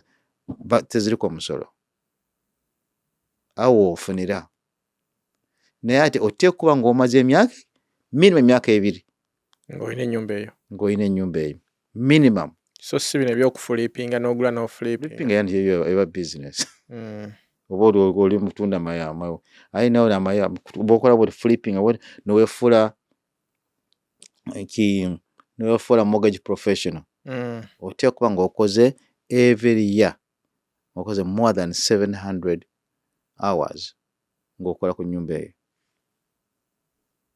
ng'omanaging ennyumba era kakati bw'oba ng'okola full time ng'okoze full time n'ogenda alisi n'oga nti I'm a professional muki n'oga nti I spend 700 but how many hours do you work in your own business? Kwa mbikugamba ebyo nze mbadde ne auditing and representing our audit by client every time era nga March 8 ngenda mu court of appeal ogwenkolera appeal wawo naye I think we're going to win that case. Kakati ebyo nti an ordinary tax preparer tabitegeera. You know why? You can't know things nga oli mu theory nga toyinza kumanya bino unless ng'otuuse mu practice kwennyini.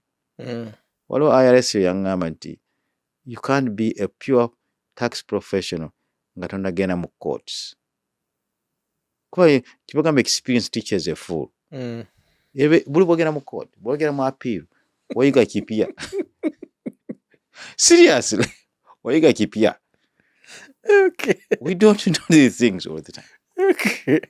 Akati kanzire ate bweba nga muli bafumbo nga mutunze ennyumba babawa 500,000 free tax capital gain nga tebajjako n'ennusu n'emu mpozi nga yagadde ku zimpanze zitwala naye kyeka that's the advantage y'ennyumba naye during the year ng'olina amayumba ng'ennyumba ng'osula mu busuzi temuli tebali kibakusa okujjako kana ka taxes aka mortgage interest bike n'omusolo naye gw'ofuna at the end of the year nze bamba nga nkaaba.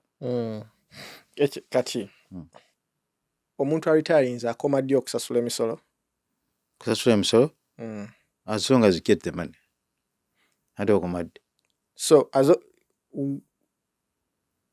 I retired naye I take taxes. You pay taxes? Yes. Ofuna. Yeah. Abantu abafuna abajjayo ezo social security nabo bafiling emisolo? Yeah, bafiling. Kyakati there's a trick there. I file emisolo, I get my social security. I file emisolo kuba nga nkola. Kaka bw'oba nga nkola X amount of money, nibaga no. Bw'onga ofunye sente zite mu social security. Ate okola. Therefore, part of your social security ete kuki pate ogitaxing. Ne bw'oba nga tokola, you may file emisolo naye nga is nothing you get.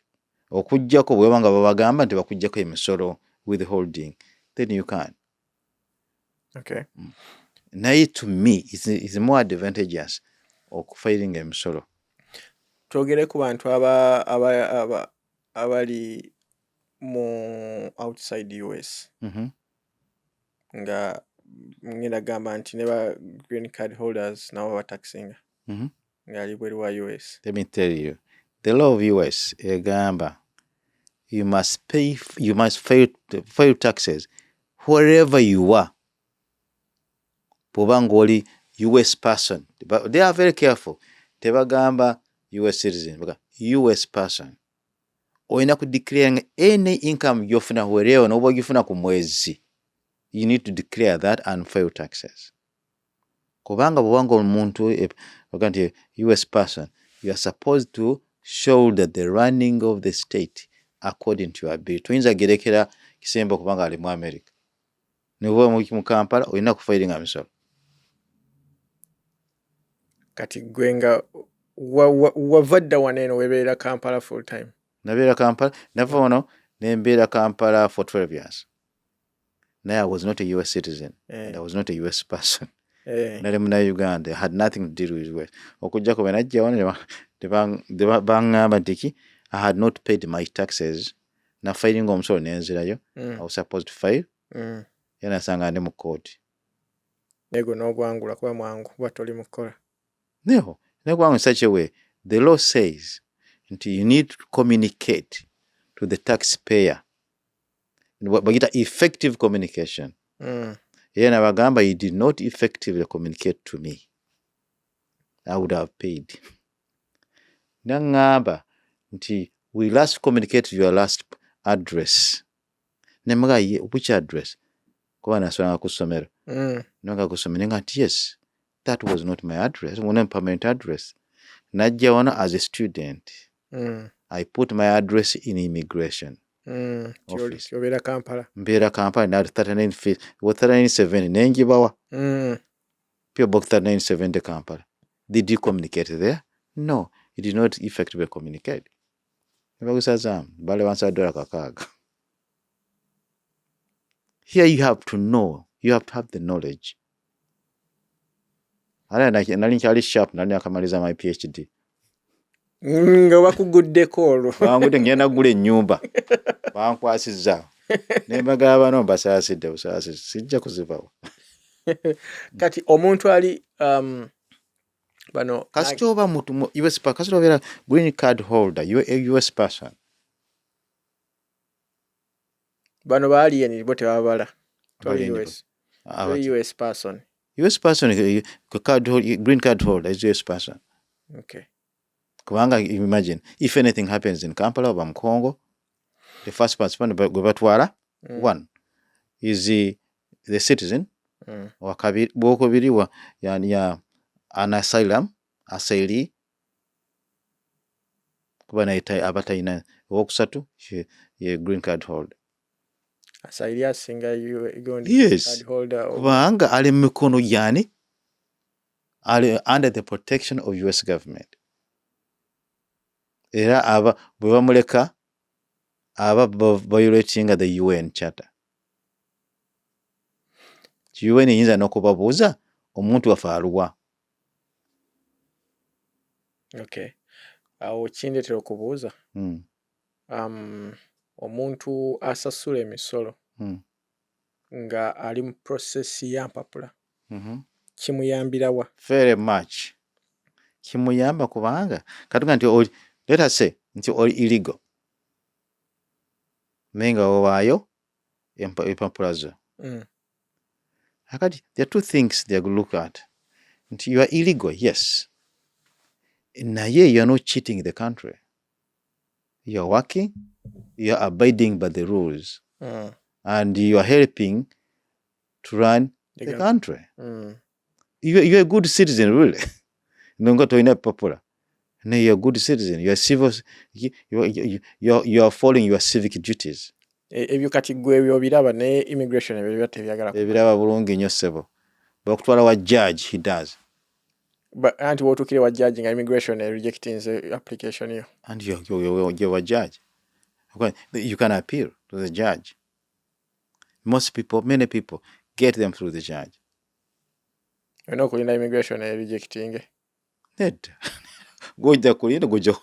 If they reject, when again a judge, you can make an appeal. So, kusasula kwa musolo kweyimirira. Could be very, very, very important. But you are fulfilling, even if you are not a citizen, toli muntu a US person, naye you are fulfilling your civic duties in advance. Waliwo ze bayita tax advantage accounts. The 401k is tax advantage account. Individual retirement account is tax advantage account. What happens is, ntibakusasula kiga nti they don't send bo sente ezo, they don't tax you Now, are any interest you're earning, they don't tax it. Now you can take the tax at the end. Ng'ozijjayo ne taxing. How the logic is this? Bwe nsaayo sente zange now, I'm taxing. I'm assuming this. Nti bwe niba nga nzijjayo, tax rate ejja kuba ng'eri wansi. And tax rate has been going down slowly by slowly for quite a long time. Naye kisinziira ku president anaabeerawo. Naye there is a lot of pressure. Now there is kakati kankubulira kuki Reagan tax yali ku 89%. 89%. 89% ya. Ng'omuntu akola omutwalo gwe ne bamuggyako akanaana. Anti bakujja ku profit. Okay. Bakujja ku profit. Okay. Nga bajja ku deduction zonna bajja ku percent bweziti. Okay. Canada 51%. Rwanda 53%. Rwanda neighbor. Yeah, 53%.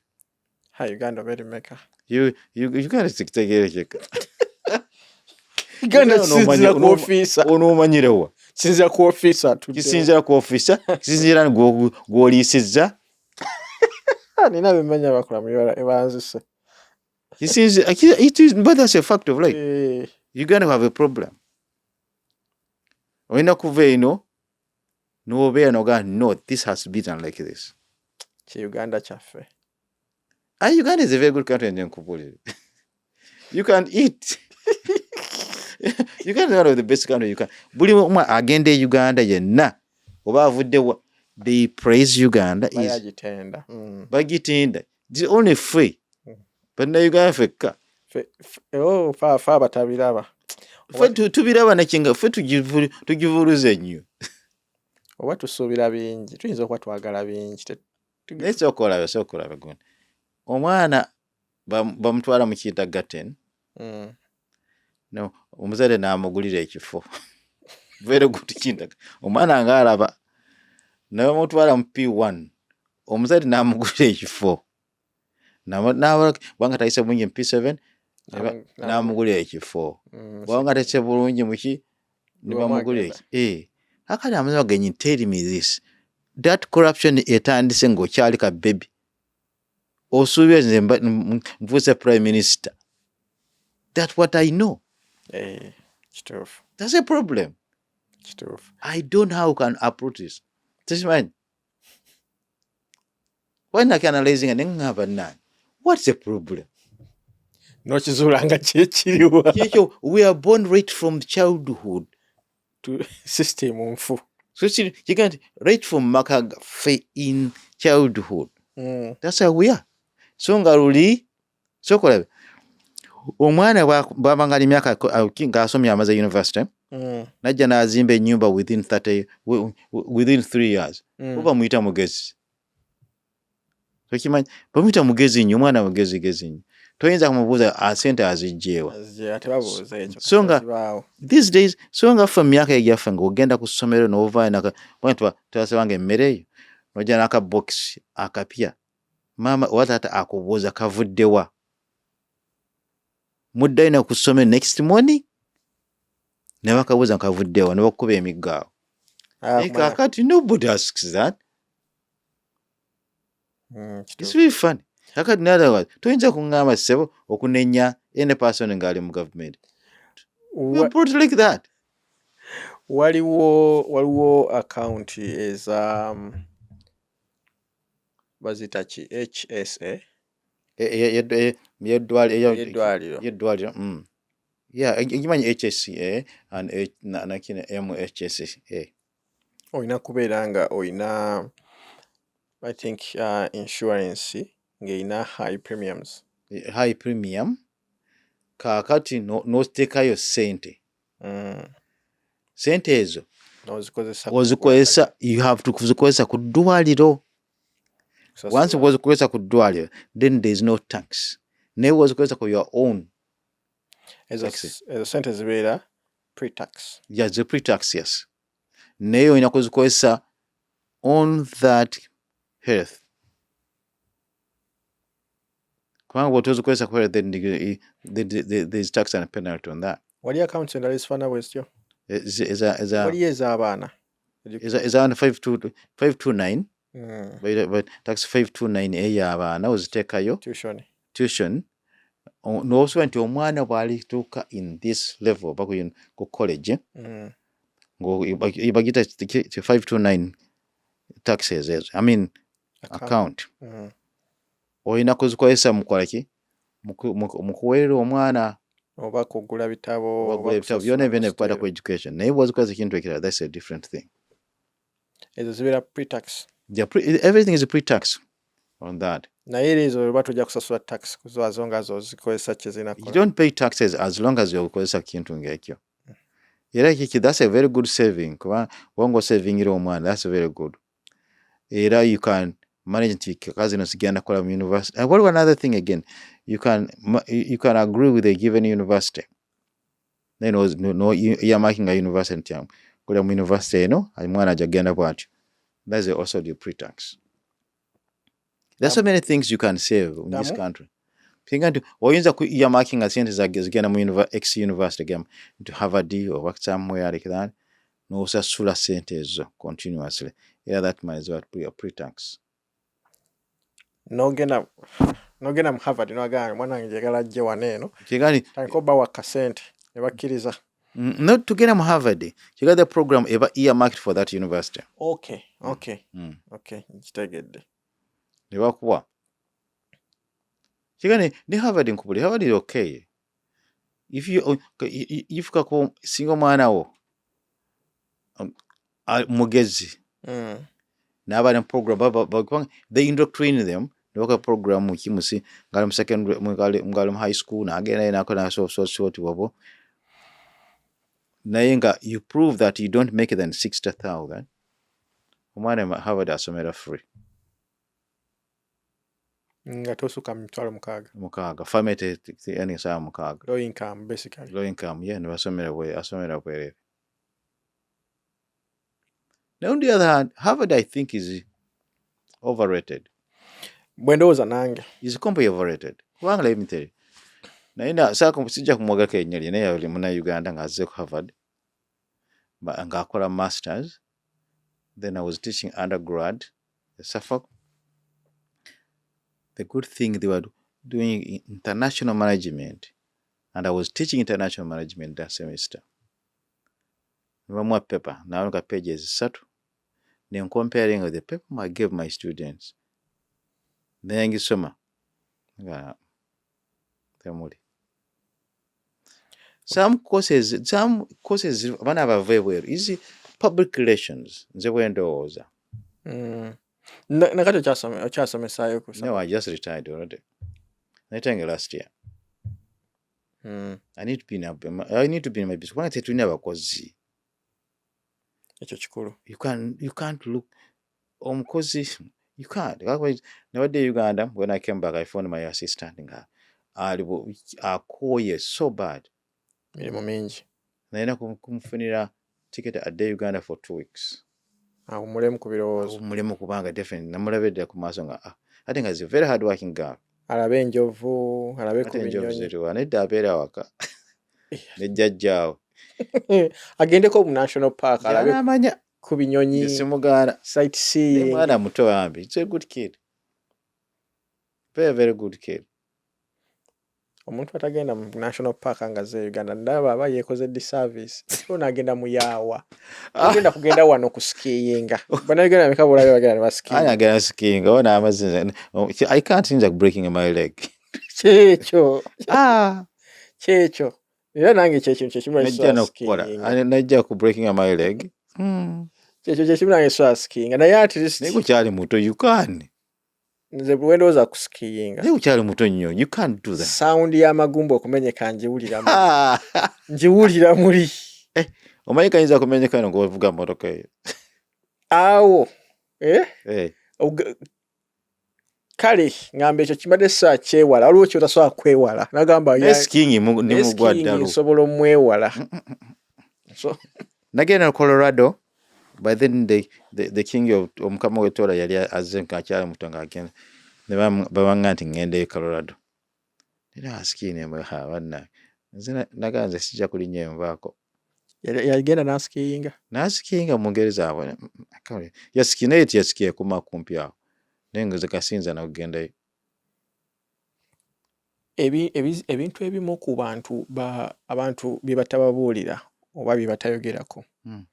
Abantu aba self-employed oba batandikawo bizinesi waabwe ye bookkeeping.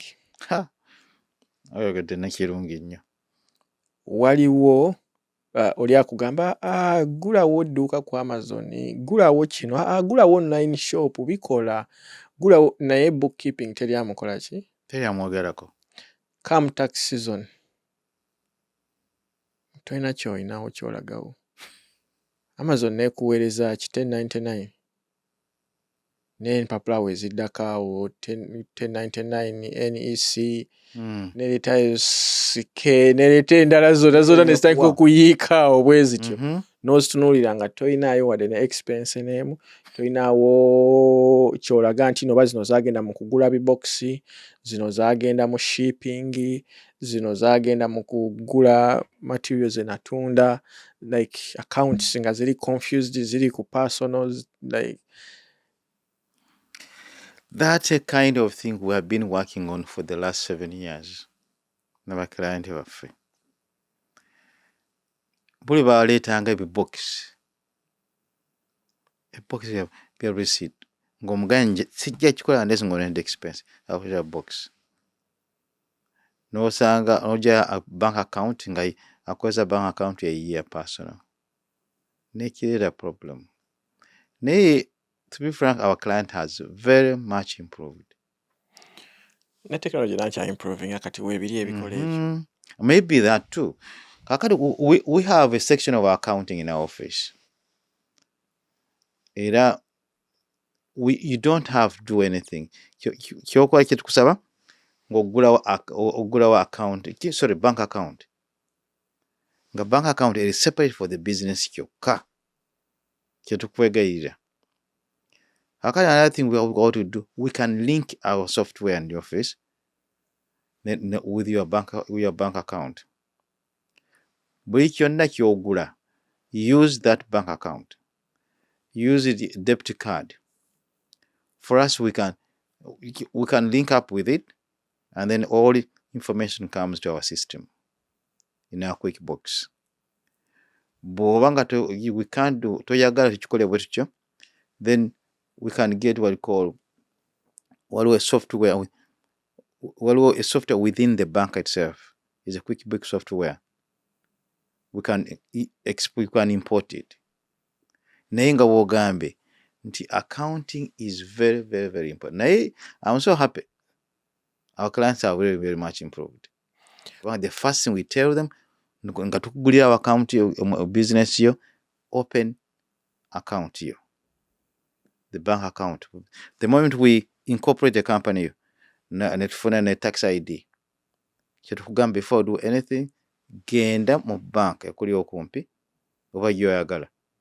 You open a bank account before we continue with anything. Kubanga nti at the end of the year, go for tubonabona. At a small business will have a problem. See your cardian. Akali cardian, nja jikweza ku business. Aleka nenja yo sent. So nga you can use the business account yokka. The solution, kugula account yo, nofuna debit card oba credit card. Nga buli kyonna kikwata ku business. Use those. Things will be okay at the end of the year. Bw'obanga oyagala, we can prepare your account every quarter. Kubanga the accounting is not only for historical. Naye what we call management accounting. Buli quarter nituga nti akati okoze profit and loss. Netujikuwa every 3 months. Tunula nga kyokoze mulabe. Are you moving toward success or nedda? Kiki osande okukyusaamu. Kubanga the accounts are supposed to help you make a decision. Toyinza kulinda at the end of the year ate making a decision at the end of the year. Oba okoze history. Yes, you can use it at the end of the year or for plan for next year. Naye being operation kakati quarterly is very important. Abantu baffe tebakimanyi. Ogenze noyogera ku companies njagala ku clarifying enjawulo eriwo wakati wa LLC. Okay. Waliwo scope. Ne scope na C corp. Ne C corp. Waliyo ndowooza na partnership. Partnership like erimu ku bino. Yeah, LLC is almost working with the partnership naye nga teri partnership yennyini. Waliwo baneeno nga waliwo ko omuntu eyali agenda okufayiringa alina bizinensi ye, accountant we n'amugamba nti teweetaaga kukola ki ku erectinga company eno nga LLC. Filing as personal bitwalire wamu obeere. Kitegedde ekyo. That's an LLC. One person is LLC. Eringa sole proprietor. The only difference eriwo nti your liability are limited. Bw'oli amabanja somewhere tebayinza kujja ne bakukwata ebintu byo bya personal. A single gye tuyita disregarded entity. LLC eyo is in all circumstances is like your sole proprietor. The only thing is to protect you from liability. Kibayita limited liability. Naye ate to protect you oteekuba nga ogobedde amateeka gaayo omwaka ogwo. Oteekuba nga oyina its own account separate, its own book separate.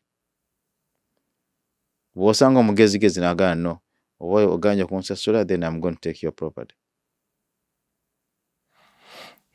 Kakati ekyo kyekyo bw'ebanga LLC is one person's business, then they can fail together. Naye bw'ebanga S corp, no, you cannot. So bw'ebanga LLC one person's business, basobola okufilinga together. Yeah. As long as ebitabo biri byokka. They have to be. Ekyo tekirina buzibu. No, you have to be. Era bwe bamulumba asobola okweyawulamu. Oh, yeah, no problem. N'agamba ebiri byokka wadde bafayilingidde wamu. Naye ng'olina record zonna ezikwata ku that company. Because you have to prove that this is a business separate from me. What it proves nti erina account yaayo mu banka, erina credit cards oba toyina erina debit card yaayo. Erina ne EIN yaayo. Exactly. Erina EIN era erina file yaayo. That's what makes it clear. Sawa nga mufayilingira wamu. Nga mufayilingira wamu, there's no problem with that, you can. Ekyo doesn't matter oba mufayilingira wamu nga individual oba nga family oba nga ki. Obeera mu LLC Schedule C within the tax return. To get a Schedule C, then LLC, the name of the LLC, and the tax ID. Era within that, then it is separate. Okay. Eringa the same as sole proprietor. Naye ebeerawo, then it is separate. Then eraga what is income, what is the expenses. Era Schedule C. There's no problem with that. Tegedde seven. Okuwingizaamu sole proprietor. Kati awo wali mbadde nkafunye sole proprietor wokayingizaamu. Kinga nti eringa sole proprietor. Sole proprietor ye eri etya? Nayo ya Schedule C. Nayo yo buli ekiba ku company eyo ku business eyo kiba kuggwera gwe nannyini. Toyina limited liability at all. Okay. Totally covered. Okay. Ekyo na kikyo konna akamagogo kako ye gwe company. Gwe company era gwe body ya motoka era golinga pikipiki. Okiraba. Kati ate C corporation is inga nene yo independent ye quite independent from you. Era gwe ku employing bu employees. Eyinza n'okuwaabira nawe oyinza kuwaabira. Company yange mpaabira. Yeah. Kubanga si company yo gwe you are just the shareholder. Okay. era gwogikolera bukolezi is a person kakati gwogyogerera as a person yakulonda through the board, through the shareholders or through the board of directors ne bakulonda bw'ogimessing up eyinza kuwaabira escope no enoki si cop ate escope escope nayo escope is a small company is a escope means sub s means sub corporation ka small business akatatuuka naki na C corp era badge creating from the C corp era kyoga nti sub chapter ya C corp ya C corp kakati nayo a company protected kakati yo it can employ so S corporation it can employ its shareholder for S corporation it employs its shareholder it must have a manager so ate na limited liabilities tebayinza kujja ne bawamba ebintu byo nothing at all ate olina kubeera na meetings at least once a year okulaga nti ki okulaga nti is independent erina independent account erina independent card biki ebi era you are protected naye bwe tugenda ku musolo kaakati wali ku LLC osasula personal tax and personal tax eriko 3.9 ya Medicare osasula 12.4 ya Social Security basically about 15 point something some yabagita personal tax mu LLC kubanga this okujjako nti oyina personal liability protection is like a sole proprietor byonna bibyo kaakati nti take according to IRS you are not supposed to pay yourself taxes or salaries you share the profit at the end of the year oyina kwewandiikira checks zenna oziggyemu profit gyofunye oba oyinza kuzijja pa quarter oba pa month naye at the end of the year sente zonna yetuyita distribution you distribute that money to yourself so nga akati escope nti you can pay the W2 form nanyini ya kubanga gwe manager kubanga it has to have at least one person manager it can be owned by one person anyway ebintu bya America byetutegera kutege even C corp can be owned by one person America don't what for Uganda no you don't you have to be more kakajao that's how it is really it is good it depends what you want me I recommend people to have a C corporation I know S corporation if it's small business and LLC I recommend you as long as you are making losses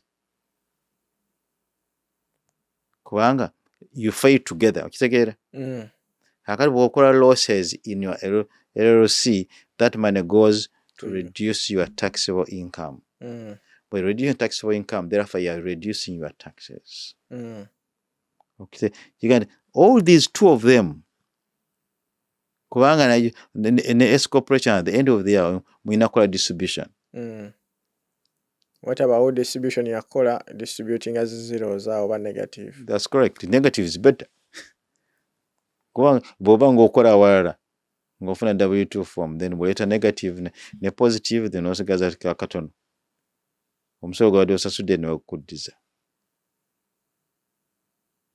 naye I recommend people if you are still making losses it's good to have those two of them. Otandika okukola amagoba agategereka n'ogenda mu S-corp. N'ogenda mu S-corp. Bw'obanga oludde mu S-corp so much n'ogenda mu C-corp. You can elect. This country was good. This country is a business country. You can say to elect. Nojuza form bagi election form bagita election form 2553 over 8882. Nokyusanga wo filing. Nokyusa bw'oyagala. Osobola okudda eno n'okomawo eno. That's not good now. Bakugana atagala butagazi. Kyengamba nti osobola okubeera akatetise. Technically you can. Technically you can. In theory you can. Okay. Naye practically no, why should we charge here and there like that? Naye kimali janja kubagambako nti omusolo gwa America guno gwatandika after the second, no, gwatandika during the Civil War. Just a history of that. Civil War, tebalina sente nga bagala kufinancing aba North East bagala kufinancing olutalo between the South and the North era nga bacharginga 3%. Nekireetawo vaawo mpite waawo ne baguza ku 1% mu 1861. Aba Republican baga nti it is illegal. South and Midwest ne bagugaana kakala until baguyisa 1913 ne bakimpozinga. Batandika with 1%. Now it has been going up and up and up and up. Cap payments, Yes. Ziri tax deductible. Bwebanga is a lease. Bwanga ogilizinga oba bwebanga cap payment nga motoka ya business, sorry. That can be. Bwebanga ogilizinga naye nga yo. Ete bikola. Ogikozesa nga iyo, why? Nga ngikozesa okucommutinga. Commuting is not allowed. That's your own personal commitment. Ngenda okukola nensasula emisolo. That question has been coming now and then in your office. Wagamba ate wangenda okukola nemugamba, but you know the law says commuting. You don't anyway, you are supposed to go anyway. That's your commuting. If everybody was commuting and everybody was rating off, then the government will not be having money. Because everyone try not commuting. Everybody will be commuting. Now what they want nti kyokozesa to generate income. Naye ojja kumbuuza nti ate what about tax? What about sente zenfuna W2s? This country, mind you, this country was made of business. Era wengamuki in 1861 around that region, between 61 and 1913, wava mpiteo between the farmers and northeast industrialists. Kubanga ba industrialists ba business people, aba northeast on yetuli, they were influencing the Congress and the government. Okay. On these circle taxes engezo. I think our farmers they were revolting. Excise duty. Excise duty or excise tax? Excise tax. On the car? On the car. Yes. So claiming. You claim it, yeah. Excise you claim. Never could you send them. I think they were less than $100. It's 100, but again you can also use say you can you can also reach off something there. I'm sorry, give a good jago. Sales tax. You can. So you're writing out. So you claiming. Okay, you're claiming and regulating and reducing your taxable income. Kubanga, you have used the logic is this: you have used your taxable dollars. I mean, taxed dollars. Okay. Baz taxing already. Kakal when was goes agura moroka. And moroka maybe you're going to use this. There's another tax. Then you can so oba wolimu ku like oba bagamba nti I've been double taxed. Okay, that's why double tax. Nayenga they say we tamu ndala njikozesa bubi. No, that's okay. Double tax in layman's language is right. The net ujikozesa nyo is a corporation whereby they tax the corporation at the same they tax the shareholders on their dividend. Those are called double taxation. Okay. Nena wali you're taxed double, yeah. So kati omuntu aguze motoka ye asasudde omusolo gwano guli 6.25. 25, yeah. So agenda claiming omusolo ogwo We was claiming it, and excise tax too. Excise tax. Interesting. Advice ki eri amangu gy'oyinza okuwa taxpayer? Any quick advice? Taxpayer, the first thing has to do is in January, Feb, to plan for his tax return taxes. Aina kwebuuza nti, what do I want to get? Do I want to get at the end at least a good amount of money to cover my planned expenses or planning investment, or I want to eat my money as I go? So this tax planning is very important. Don't wait until December and then say, I wish I need Kisembo, get me about 6,000. Then if you don't find me there who are capable of saying no, then you find my assistant, say, oh man, yongera mukiri. And then in the long run, then the IRS will come back, because the law has an arm which long enough to fish you wherever you are. Manyiko nti no IRS isobola okukola ki? Okujja sente ku account y'omuntu. Yes. But it doesn't remove the money once. No, I mean, on the first time. Bolete emputtu. Neokolaki nekuwandiikira n'osirika. Nekuwandiikira nida nekuwone. Nega, we are going to assess. N'osirika. Nega, give us a call. N'osirika. If you nekuweleza naki ebbaluwa ejja ya green certified letter. N'osula gwana gamba ekuwa miezi, I think ekuwa miezi 30 days to appeal. The next time gamba, we intend to impose a lien. When Osirika, they will come and pick the money. What's your favorite tax advantage investment? Me is 401k. Why? 401k, when you put 3% or 5%, the employer bw'abanga alina amagezi ngeze plan ajja kwongerako 3%. Now if you don't, then you will not get that money. You would have left money on the table. Or advising omuntu amachinge. Kubanga once you put the money, the employer will match. Look for the company which will match for you. But another thing I will say, don't forget, to know nti ojja kubeera mu America oba Uganda, oyina kisalawo kakati when you come here. Kubanga okusala amagulu abiri this way and this way, you end up losing. Kyo kindeetera okubuuza. Black tax ali deductible? Okay? Black tax. What black tax? Black tax tomumanyi. Temumanyi black tax. Sente zetuweereza Uganda. Is a black tax? No, that money is not deductible. Sina wenkire yimingi alinga abana ina. No, the only thing abana bange abali e Uganda masaso ya fees.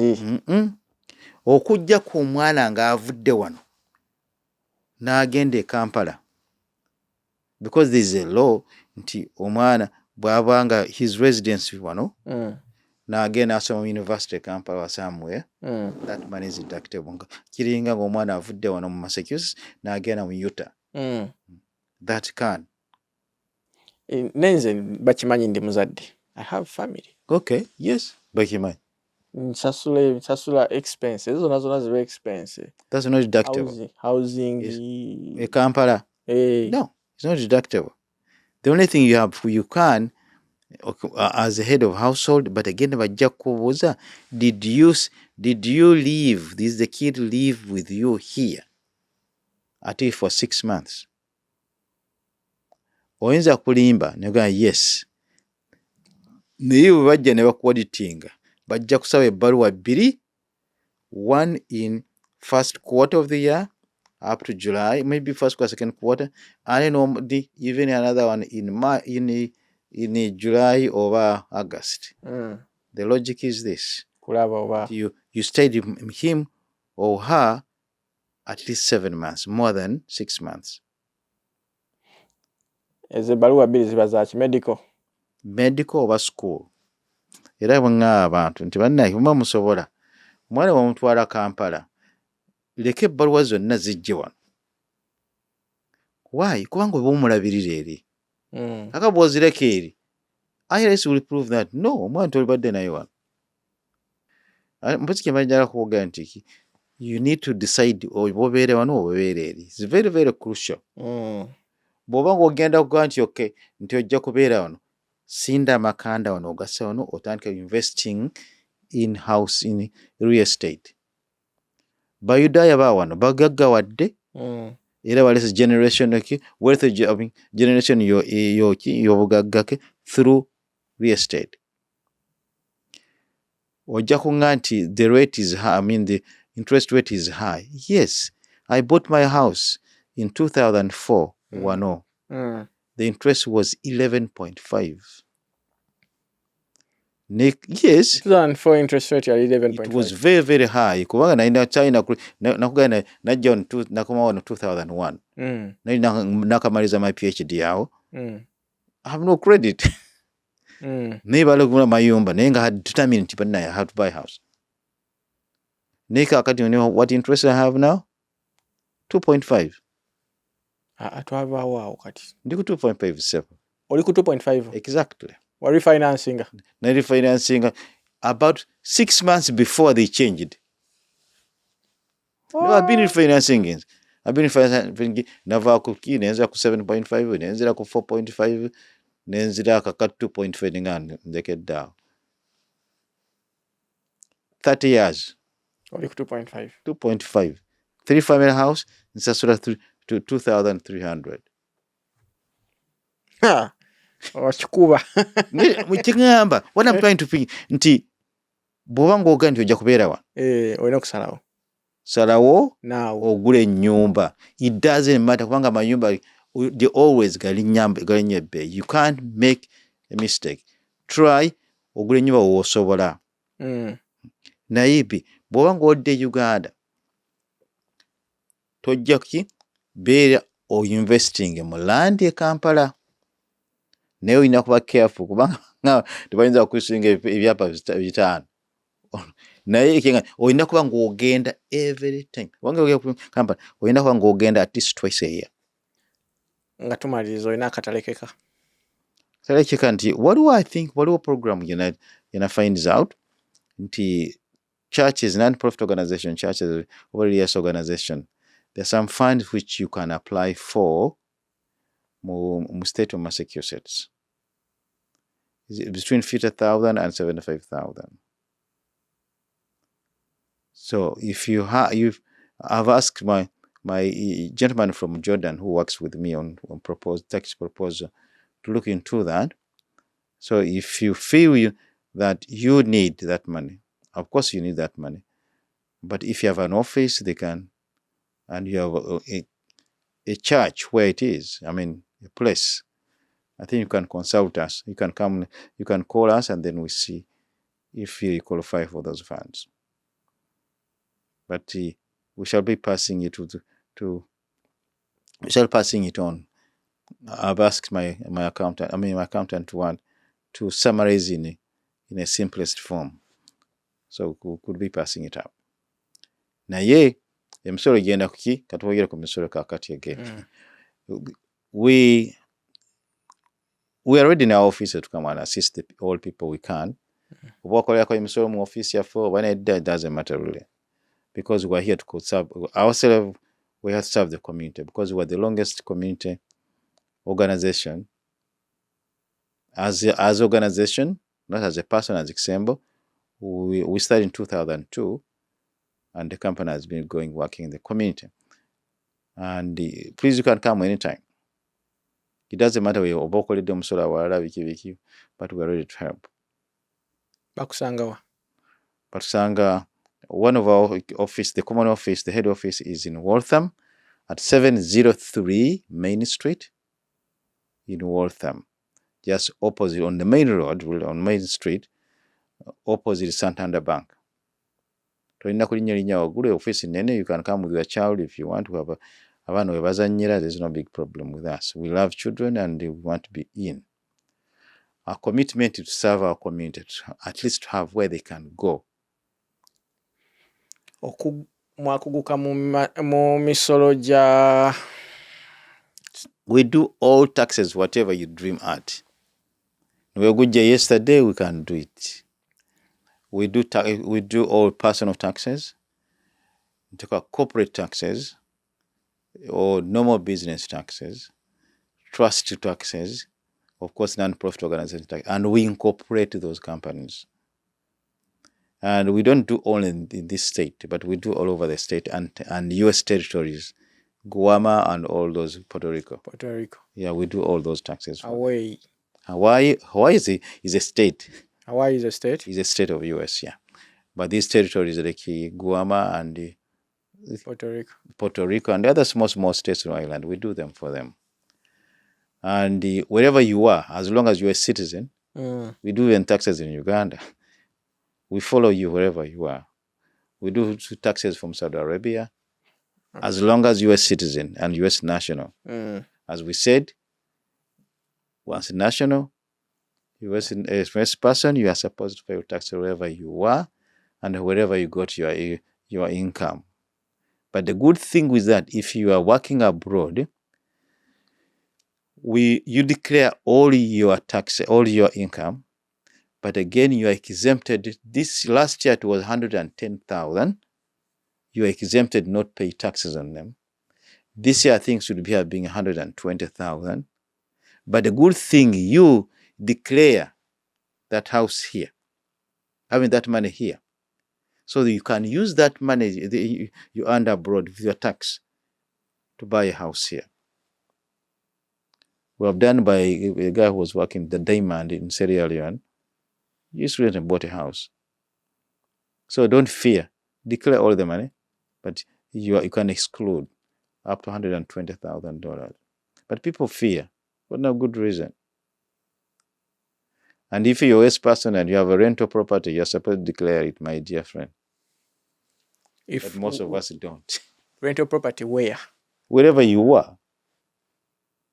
You see, US can collect money source wherever it is in the world. There are 2 countries in the world which tell their citizens to declare their income wherever they are in the world. US and which one? US and Eritrea. Yeah, I would have guessed. Why? Why Eritrea? I have so many Eritrean friends. And they have told me their stories. So yes, I know. You are supposed to. I know that when they go back home and they haven't paid taxes, they can't get out before they. Are you serious? No, you can't get out before you clear your taxes. So you go back for a vacation. They're like, because they're not going to come for you. But at a certain point, you're going to come home. And they will add up all the taxes that you've missed. You have to pay. Dr. Kisembo, thank you for coming. No, thank you. Hey, I enjoy this. Thank you. we have abantu complaining awemba video nga mpanvu agamba Bryn tujagala, thank you, but we also have to thank you so much. I appreciate the time you have given me. I have learned a great deal, and I know that I have tried to exhaust most of the questions. And I know you've given answers I have learned from. And we learned from each other, really. And I thank my viewers for the continued support. And every time I post something, they react. Oh, good. So I know that from you they have learned something. Yes, sir. So thank you so much. For those of you who haven't yet subscribed, again, I urge you to do it. I tell you every time, you don't lose anything from subscribing. You don't. And if you have a comment, if you have questions, I'll try to put Dr. Kisembo's details in the description, and you can go ahead and comment. I will always try to answer most of the questions that you have. Other than that, if you still want to stay around, hang around, I have put a video here. Okay, I've put a video here. Just click on it and then you hang around more. If not, till next time, this is Bryn Dialogues.